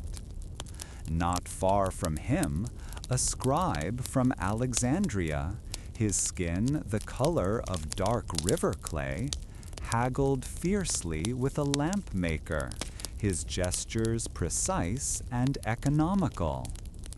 A moment later, a covered chair carried by 4 sweating servants pushed through the crowd, its curtains drawn to hide the occupant from view, though everyone knew only the very wealthy traveled in such a manner. Malchus felt like a man standing on the bank of a great river, watching the flotsam of the entire known world drift by. He was a part of this flow, yet he was also separate. His Palmyrene features and Aramaic accented Latin marking him as a perpetual visitor, no matter how many years he spent here. This sense of being both inside and outside the system was sharpened when a public crier, a man with a booming voice and an official staff, took his position near the equestrian statue of the Emperor Trajan. The crowd quieted as he unrolled a scroll. Malchus caught the key phrases. By decree of the Emperor, a new duty on all luxury goods from the eastern provinces. His stomach tightened. The words were simple, the logic of the state unassailable. The legions needed paying, the people needed grain, the new aqueducts would not build themselves. But the effect was a direct dip into his own pouch. This was the nature of Rome's power. It was not just in the swords of its soldiers, but in the ink on a scroll, a pronouncement made 1,000 miles from the lands where the goods were actually produced, yet one that could alter a merchant's fortune in an instant. As the crier finished and the crowd's murmur returned, His neighbor, a Roman potter named Festus, whose stall was filled with sturdy redware, gave him a sympathetic look. "More for the emperor's treasury, eh, Malchus? It's for the good of all. Keeps the borders safe for your caravans." Malchus forced a wry smile. "It is easy to see the good of all, Festus, when your clay comes from the river bank just outside the city. My silk has already paid taxes to 3 different kingdoms before it even sees the Mediterranean." Their argument was a familiar, friendly one. Festus believed with honest conviction in the Roman mission, seeing the taxes as the price of a peaceful, ordered world. For Malchus, whose city thrived by balancing the interests of Rome and its Parthian rival, the world felt far less simple, and Rome's order often felt like a very heavy hand. He let the argument drop and gazed again at the structures dominating the space. The Basilica Ulpia was more than a building. It was an engine of commerce and law, its 2 floors housing courtrooms and offices that regulated the trade he and Festus engaged in. Flanking the immense column that told the story of the emperor's Dacian wars stood 2 libraries, one for Latin scrolls and one for Greek. The Romans not only conquered the world, they collected it, categorized it, and stored its knowledge on shelves. This relentless organization was both admirable and intimidating. It suggested a permanence that made his own life, and even his ancient city, feel temporary and fragile by comparison. The immense display of power was meant to inspire awe, but for him, it also served as a constant reminder of his subordinate place in this grand imperial design. A woman with a young child approached his stall, her simple wool tunic marking her as a woman of modest means. She did not look at the silk, but at the small, affordable lumps of frankincense. "A piece for the household shrine," she said quietly, placing a small bronze coin in his hand, "to honor the ancestors." Malchus wrapped the incense in a small piece of linen and handed it to her. In that simple transaction, the grand politics of empire faded away. He was not a foreign merchant, and she was not a Roman citizen. They were simply 2 people engaged in an ancient ritual of scent and prayer. It was these small moments of shared humanity that made living in the shadow of such overwhelming power bearable, reminding him that the empire was ultimately made of individuals, each with their own small hopes and worries. Later, he saw a group of men in toga heading into the basilica, their faces serious. They were lawyers, he guessed, on their way to argue a case. He wondered what they argued about. Land disputes? Inheritance? Perhaps a shipping contract gone wrong. The laws made in that building, interpreted by those men, had more power over his life than any king in the East. He had learned enough of Roman law to navigate his business, but he knew he would never truly understand the subtle web of relationships, favors, and history that underpinned it all. He was a player in their game, but they had written the rules, built the field, and appointed the referees. The best he could do was learn the game well enough to survive and, with luck, to profit. As the afternoon wore on, people began to move more slowly, seeking the shade cast by the immense porticos. The noise of the market softened, shifting from the sharp cries of commerce to a more general, weary hum. Malchus began to think of his home, of the quiet evenings, when the desert air grew cool and the sky filled with stars that seemed close enough to touch. Here, the glow from the city's countless lamps and torches dimmed the heavens, just as the sheer presence of Rome itself seemed to dim everything else in the world. He felt a familiar pang of longing, a feeling that was as much a part of his merchandise as the silks and spices he sold. It was the price he paid for the opportunity that lay before him, a trade-off that was never far from his thoughts. He began carefully packing the bolts of silk into a wooden cedar-lined chest to protect them from the night's dampness. Each fold was a prayer that it would sell tomorrow, that the new tax would not frighten away his best customers.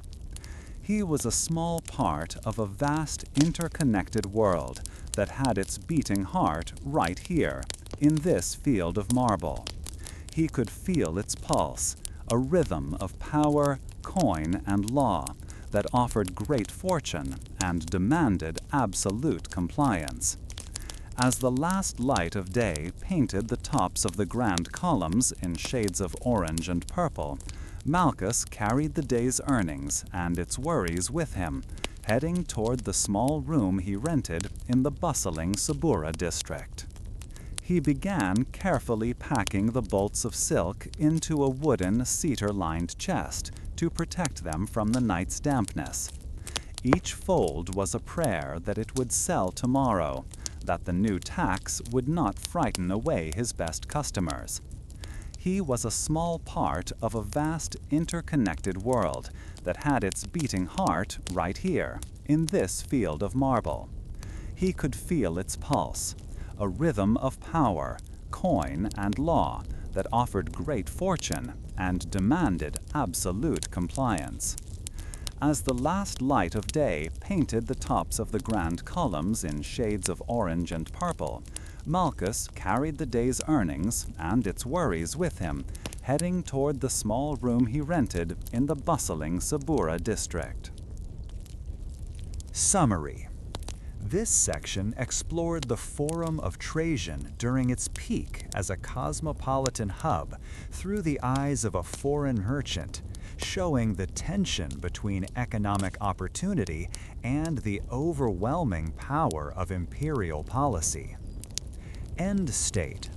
Malchus has navigated a typical day, experiencing the diversity of the empire, learning of a new tax that will affect his business, and reflecting on his status as a privileged but subordinate outsider within the Roman system. Agape pulled the coarse wool of her cloak tighter, a gesture that did little to ward off a chill that came from within, not from the day.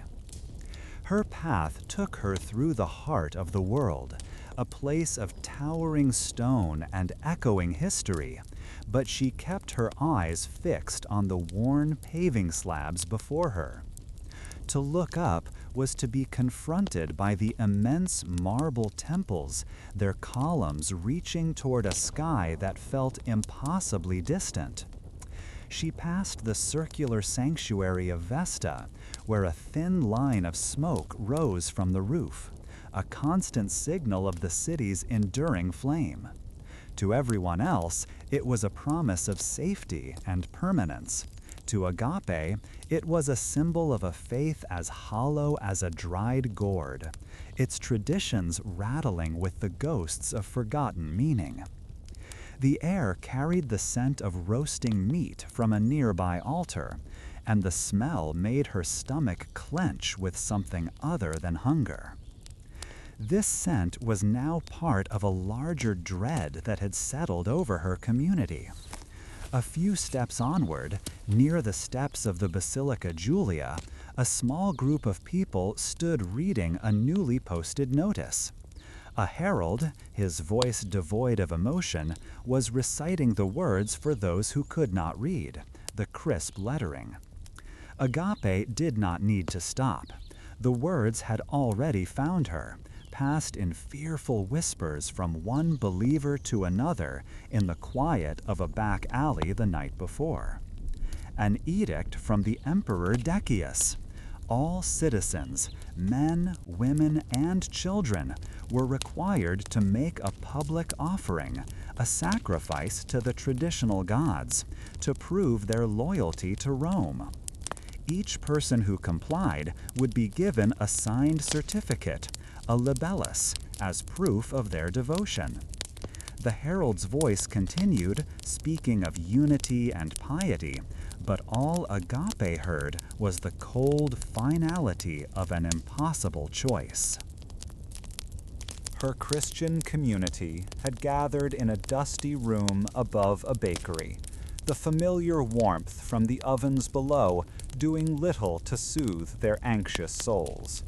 Their leader, a kind-faced old man named Linus, had spoken of fortitude and faith. He reminded them that their kingdom was not of this world, that their loyalty was to a single unseen God, not to a pantheon of stone idols and deified emperors.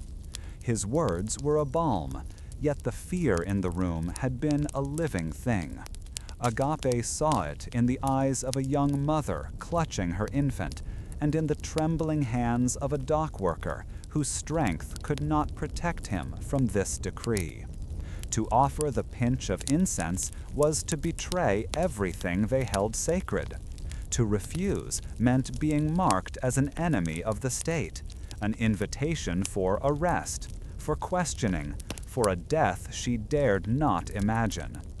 As she moved past the Temple of Saturn, its great columns a testament to centuries of Roman wealth and power, she felt the weight of that power pressing down on her. The Forum, once just a busy marketplace she navigated on her way to deliver her weaving, had transformed into a stage for a terrible drama. Every statue of a past emperor seemed to watch her, their marble eyes cold and judging. These were the men who called themselves gods, whose images were worshipped in place of the one true creator. It all felt like a grand and terrifying illusion. The faith she held was practiced in secret, in borrowed rooms and hidden courtyards, nourished by shared bread and quiet hymns. It was a faith of the heart, invisible and immense, and it felt more real and more powerful than all the monumental splendor around her. She saw a family she recognized from her neighborhood, a baker and his wife, walking toward one of the smaller temples. The wife carried a small caged bird, a simple offering. Their faces were not filled with religious fervor, but with a weary resignation. They were doing what was required to survive, to keep their shop, to protect their children. Agape felt a pang, not of judgment, but of sorrow. Were they weak, or was she foolish? The question circled in her mind, sharp and relentless. Her faith gave her life meaning, a sense of peace that transcended the noise and struggle of the city. But was that peace worth her life? The choice felt like standing on the edge of a cliff, with one path leading back to a world she no longer believed in, and the other leading into a dark, unknown abyss. Her gaze drifted toward the Curia, the Senate House, where the laws of the empire were made. From that building of brick and marble had come the words on the notice, a simple command that had cleaved her world in two.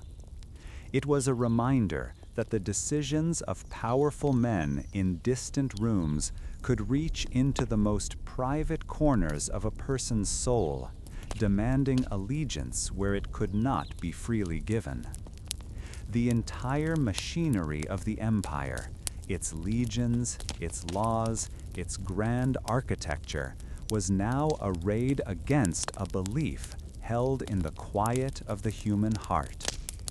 She looked at the faces of the people passing by, merchants arguing over prices, soldiers laughing, children chasing pigeons.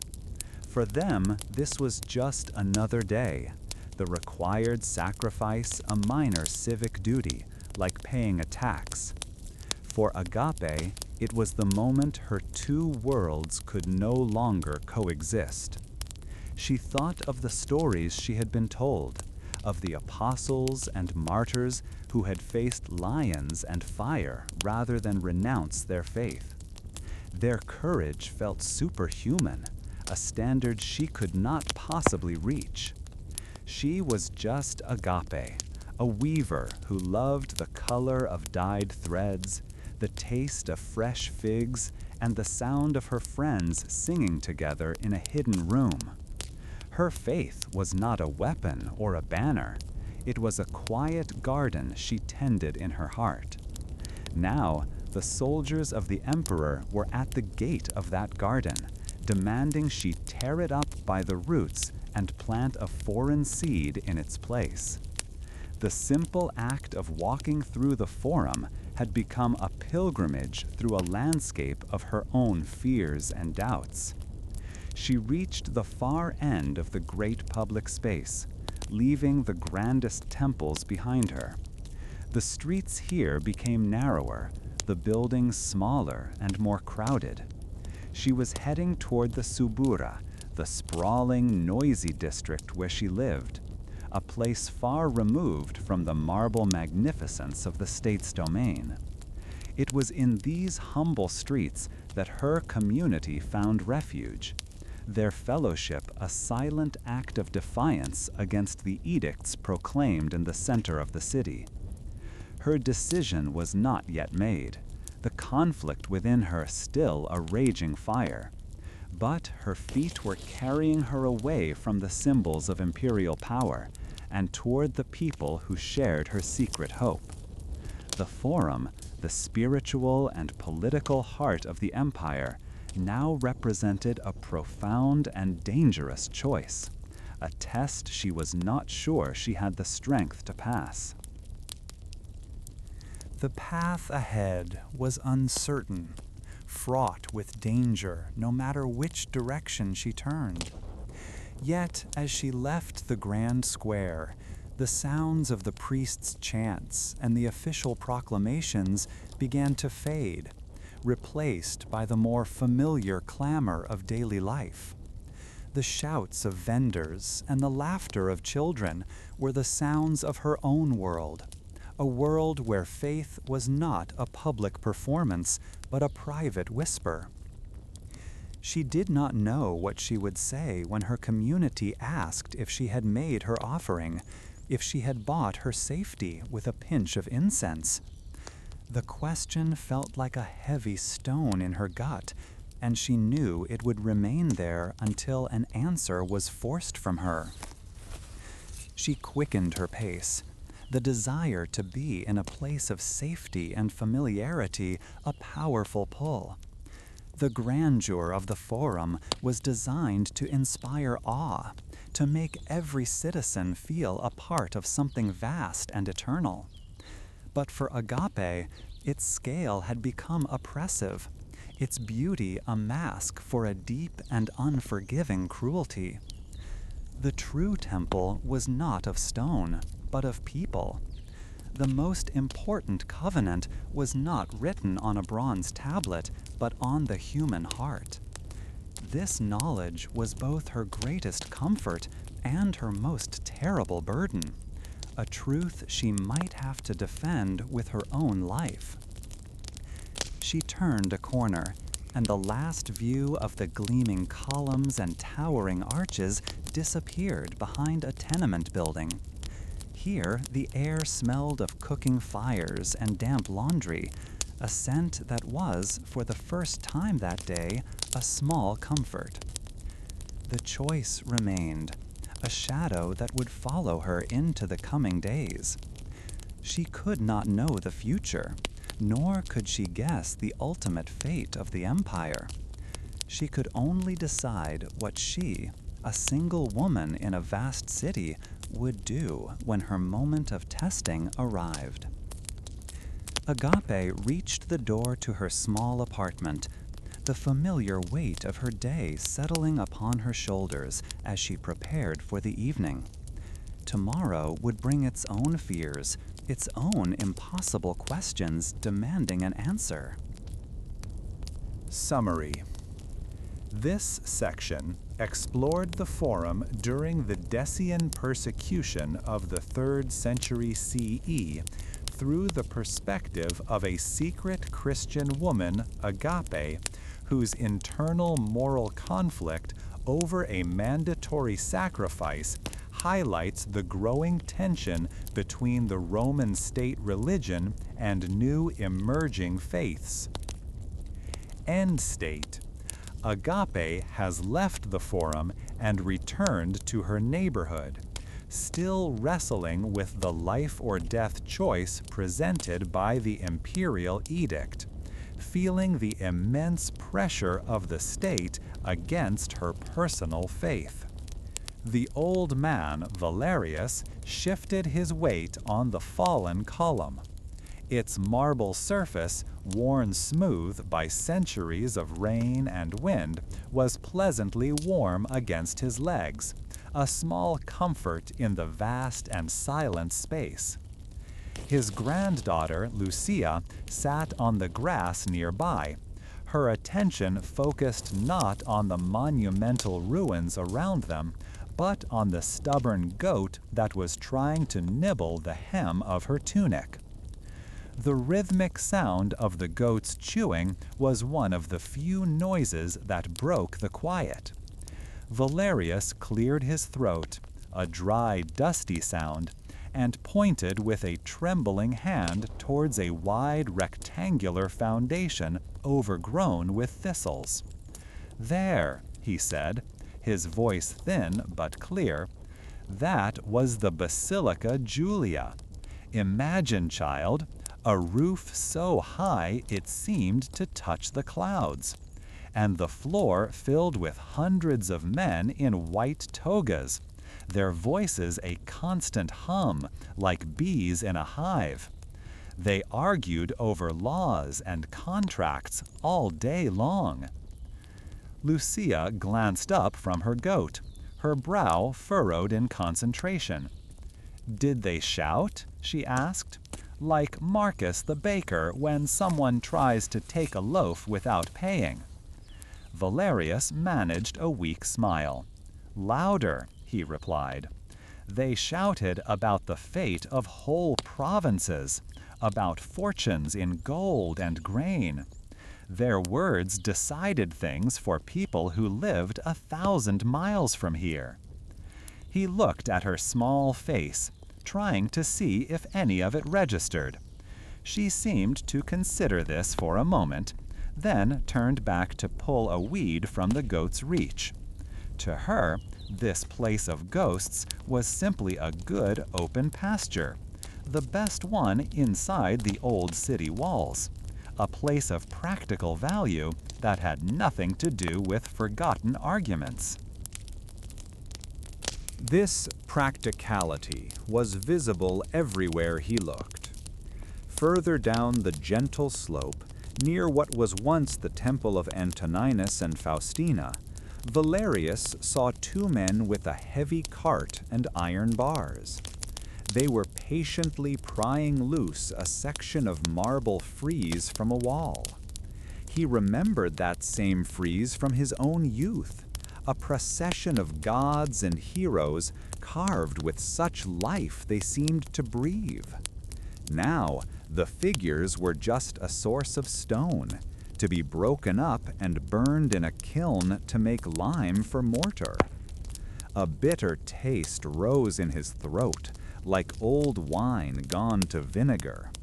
He had seen it happen for years.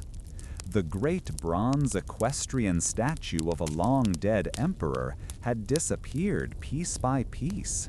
Its metal melted down to make nails and buckles. The city was eating itself, consuming the bones of its own past to survive the present. He tried to explain this to Lucia, pointing toward the men. "They are unmaking it," he whispered, though they were too far away to hear. Every stone they take is a word torn from a book. His granddaughter followed his gaze and shrugged. But father says we need the lime to fix the wall of our house. The old mortar is crumbling. Her simple logic was a wall he could not breach. How could he explain the importance of a carved stone procession to a child whose world was defined by leaking roofs and the daily search for firewood? The challenge was not in remembering, but in making the memory matter to those who had never known the world that was gone. He felt the weight of that impossible task settle on him, heavier than any stone. His gaze drifted to the far end of the open space, toward the skeletal arches of the great basilica begun by Maxentius. He could almost hear the echoes of the past, the tramping of legionary sandals on the paving stones of the sacred way, the scent of sacrificial incense from the temple altars, the murmur of countless languages from every corner of the known world. He remembered standing there as a boy, clinging to his father's hand, overwhelmed by the sheer scale and noise and purpose of it all. It had felt like the center of everything, a place so permanent it seemed a law of nature. Now, grass grew thick and green between those same paving stones, and the only procession was a line of ants marching over his worn leather shoe. To bridge this chasm of understanding, he changed his approach, trying a different story. Over there, he gestured to a low brick platform, was the rostra. Orators would stand there and speak to thousands of people gathered below. They would tell of great victories or warn of terrible dangers.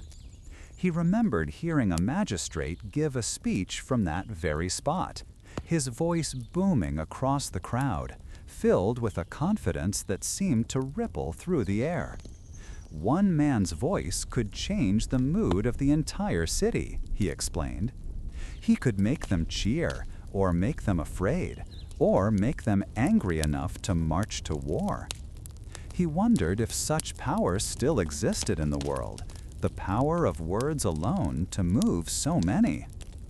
Lucia seemed more interested in this. The idea of one person talking and everyone listening was a novelty. "Could he make the goat stop eating my tunic?" she asked, a small smile playing on her lips. Valerius chuckled, the sound a bit rusty. "Perhaps not even the emperor could do that," he admitted.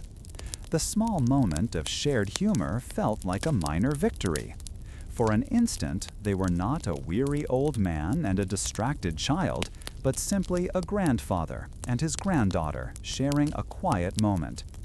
But the feeling was fleeting.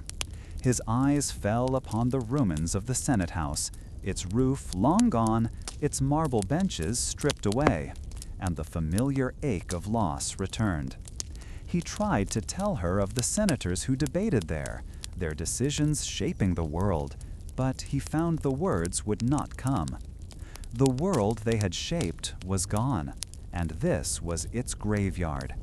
He had seen men from the north, warriors with braided hair and trousers, walk through this very space, their eyes wide with a mixture of awe and greed.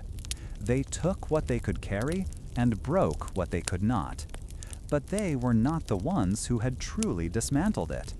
The real dismantling came after, in the slow, quiet, daily acts of people like his son-in-law, people who needed lime for mortar and bronze for tools, people for whom the past was not a legacy to be preserved, but a quarry to be exploited. He could not find it in his heart to blame them. Survival was a more powerful god than memory. He watched as his granddaughter lay back in the soft grass, shading her eyes with her arm as she looked at the sky. He wondered what she saw. Did she see just the blue expanse? Or could she imagine the sky framed by the towering marble facades of temples and halls? He tried to picture it through her eyes, a collection of broken walls and heaps of stone, interesting to explore, but ultimately meaningless, like the skeleton of some great beast washed up on a shore. The stories he told were just that, stories. They had no more substance than the wind that rustled the weeds growing in the cracks of the forum's floor. He reached into the small cloth bag at his side and pulled out a piece of hard bread and a chunk of cheese. He broke them in two and handed half to Lucia. They ate in silence, the only sounds the scrape of his teeth on the crust and the ever-present chewing of the goat. As he ate, his fingers traced the faint lines of a carving on the side of the column he sat on. A spray of acanthus leaves, still perfect after all this time. It was a small thing, a bit of decoration that 100,000 people had walked past without a second glance.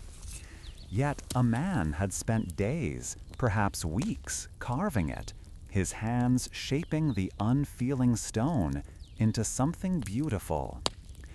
This single small act of creation felt more real to him at that moment than all the grand histories of emperors and conquests. The carver was long dead, his name forgotten, but this small piece of his work remained.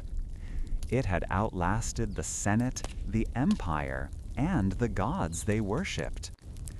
Valerius ran his thumb over the cool, smooth leaves, feeling a strange connection to that unknown craftsman. Perhaps this was all that was left in the end, not the grand ideas of law and power, but the simple, tangible things that people had made with their hands.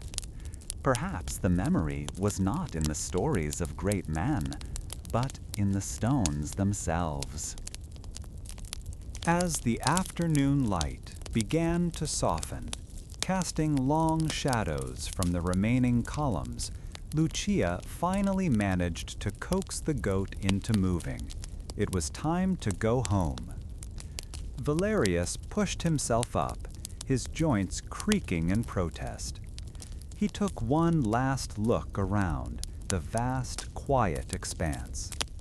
He felt no closer to passing on his burden of memory, the gap between his world and his granddaughter's as wide as ever.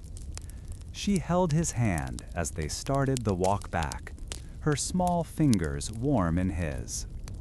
Around the broken heart of the forgotten city, the quiet rhythm of grazing animals and encroaching nature continued its slow, patient work of reclamation. 14 centuries after Valerius sat on a fallen column trying to explain a lost world to his granddaughter, another man knelt in the same space, though it was now buried under many feet of soil. Giacomo Boni ran his fingers through the dark, rich earth, feeling the different textures, the gritty sand, the damp clay, the small, hard fragments of what might have been brick or pottery.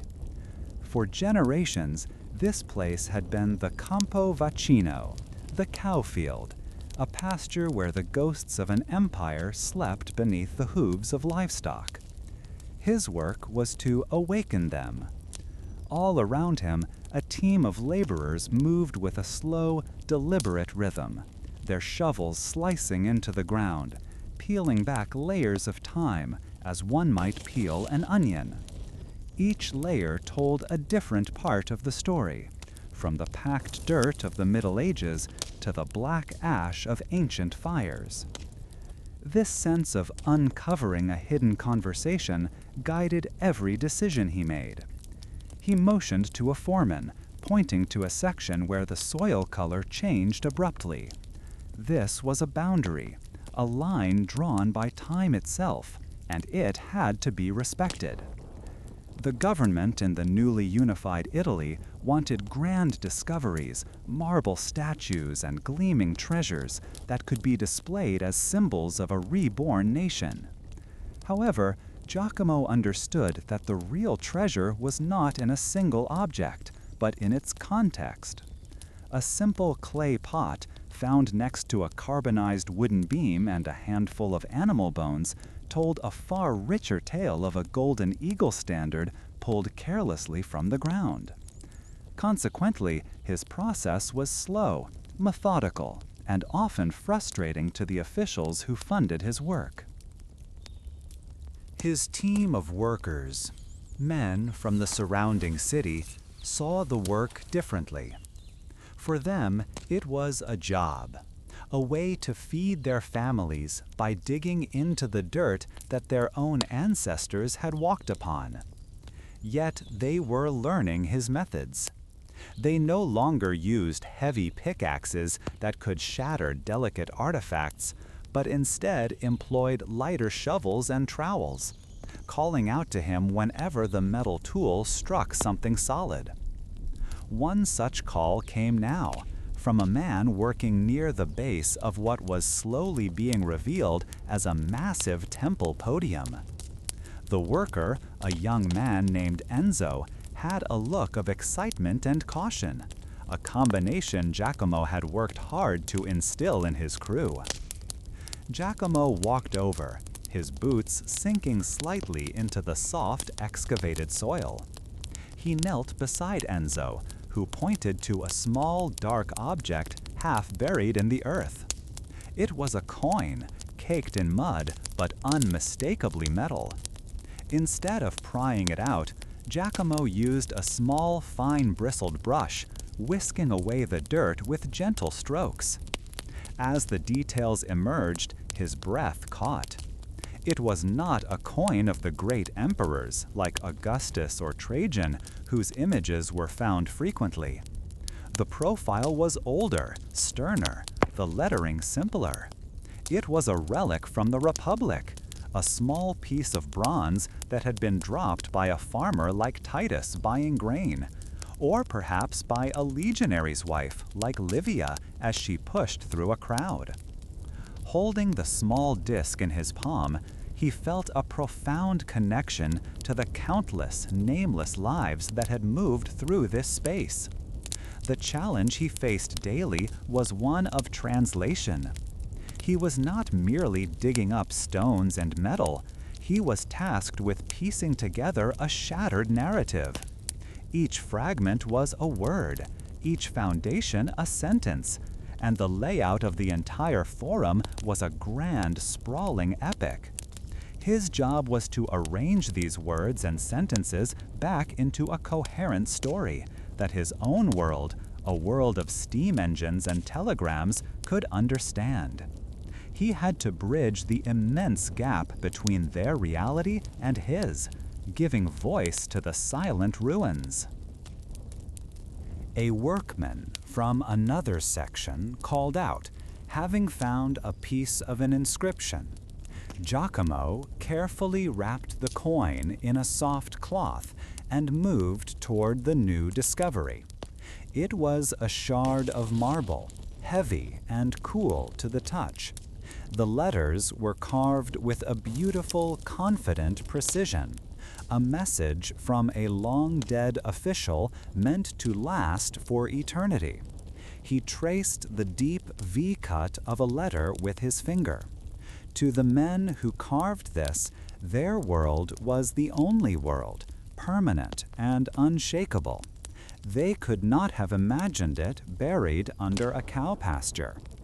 Giacomo wondered what the people of his own time were building that would one day be incomprehensible to their descendants. This process of rediscovery was not without its own conflicts. He often had to argue against the desire to simply clear the land and expose the grandest structures. He insisted on documenting the humble layers above, The medieval fortifications built atop temple ruins, the simple graves dug into the floors of abandoned basilicas. To him, the story of the Forum's decline was just as important as the story of its glory. This approach required a different kind of thinking, a willingness to see value in decay and memory in rubble. It was an attempt to understand not just how Rome rose, but how and why it fell, and what came after. Later in the day, as the afternoon light softened, the workers uncovered the edge of a paved street, the original stones of the Via Sacra, the sacred way. The basalt blocks were worn smooth in the center, rutted by the wheels of countless carts and the footsteps of triumphant generals, angry mobs, and hopeful merchants. Giacomo stood on those stones and closed his eyes for a moment, trying to hear the echoes of the past. He imagined the harsh mix of sounds, the arguments of lawyers, the announcements of public criers, the lowing of sacrificial animals, and the murmur of 1,000 different languages from every corner of the known world. He felt the immense weight of the task ahead. He was unearthing the heart of a civilization, but he was also keenly aware that his interpretation was a product of his own time. What questions was he asking of these ruins? What stories was he choosing to tell? And which ones was he overlooking? He was not just an excavator, he was a storyteller, shaping the past for the present. The responsibility of that role felt heavier than any block of marble his workers could unearth. He was uncovering the stories of Appius the scribe, Gaius the Mosaic layer, and Agape the Christian. But he was telling them through the lens of a 19th century scholar. As the day's work concluded, the men packed their tools, their conversations quiet and tired. The excavated trenches cast long shadows across the uneven ground. Giacomo remained behind, looking over the sprawling site. The foundations of temples and the stumps of columns emerged from the earth like bones, the skeleton of a great beast. For so many centuries, this place had been silent, its history a matter of myth and speculation. Now it was beginning to speak again, not in a clear voice, but in whispers and riddles that he had to patiently decipher. He thought of the old man, Valerius, who had seen this place as a landscape of ghosts, a memory he could not properly pass on.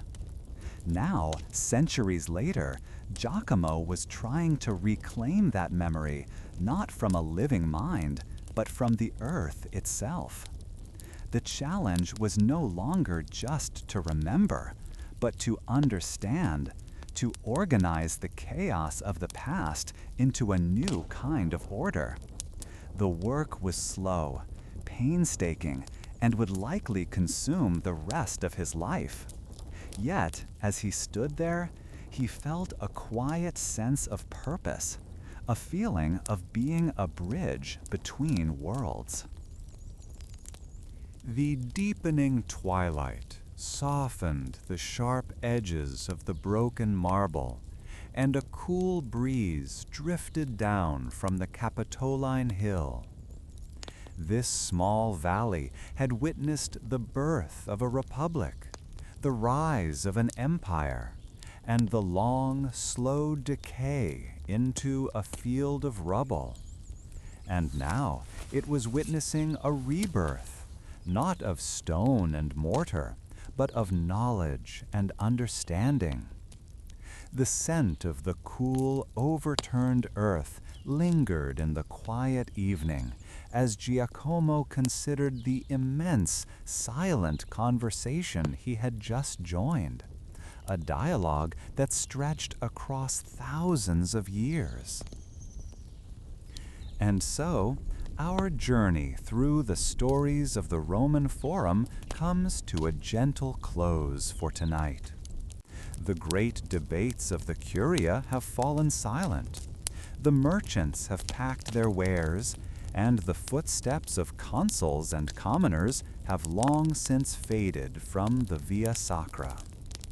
What remains is a profound quiet, where the whispers of centuries settle like dust upon the cool marble.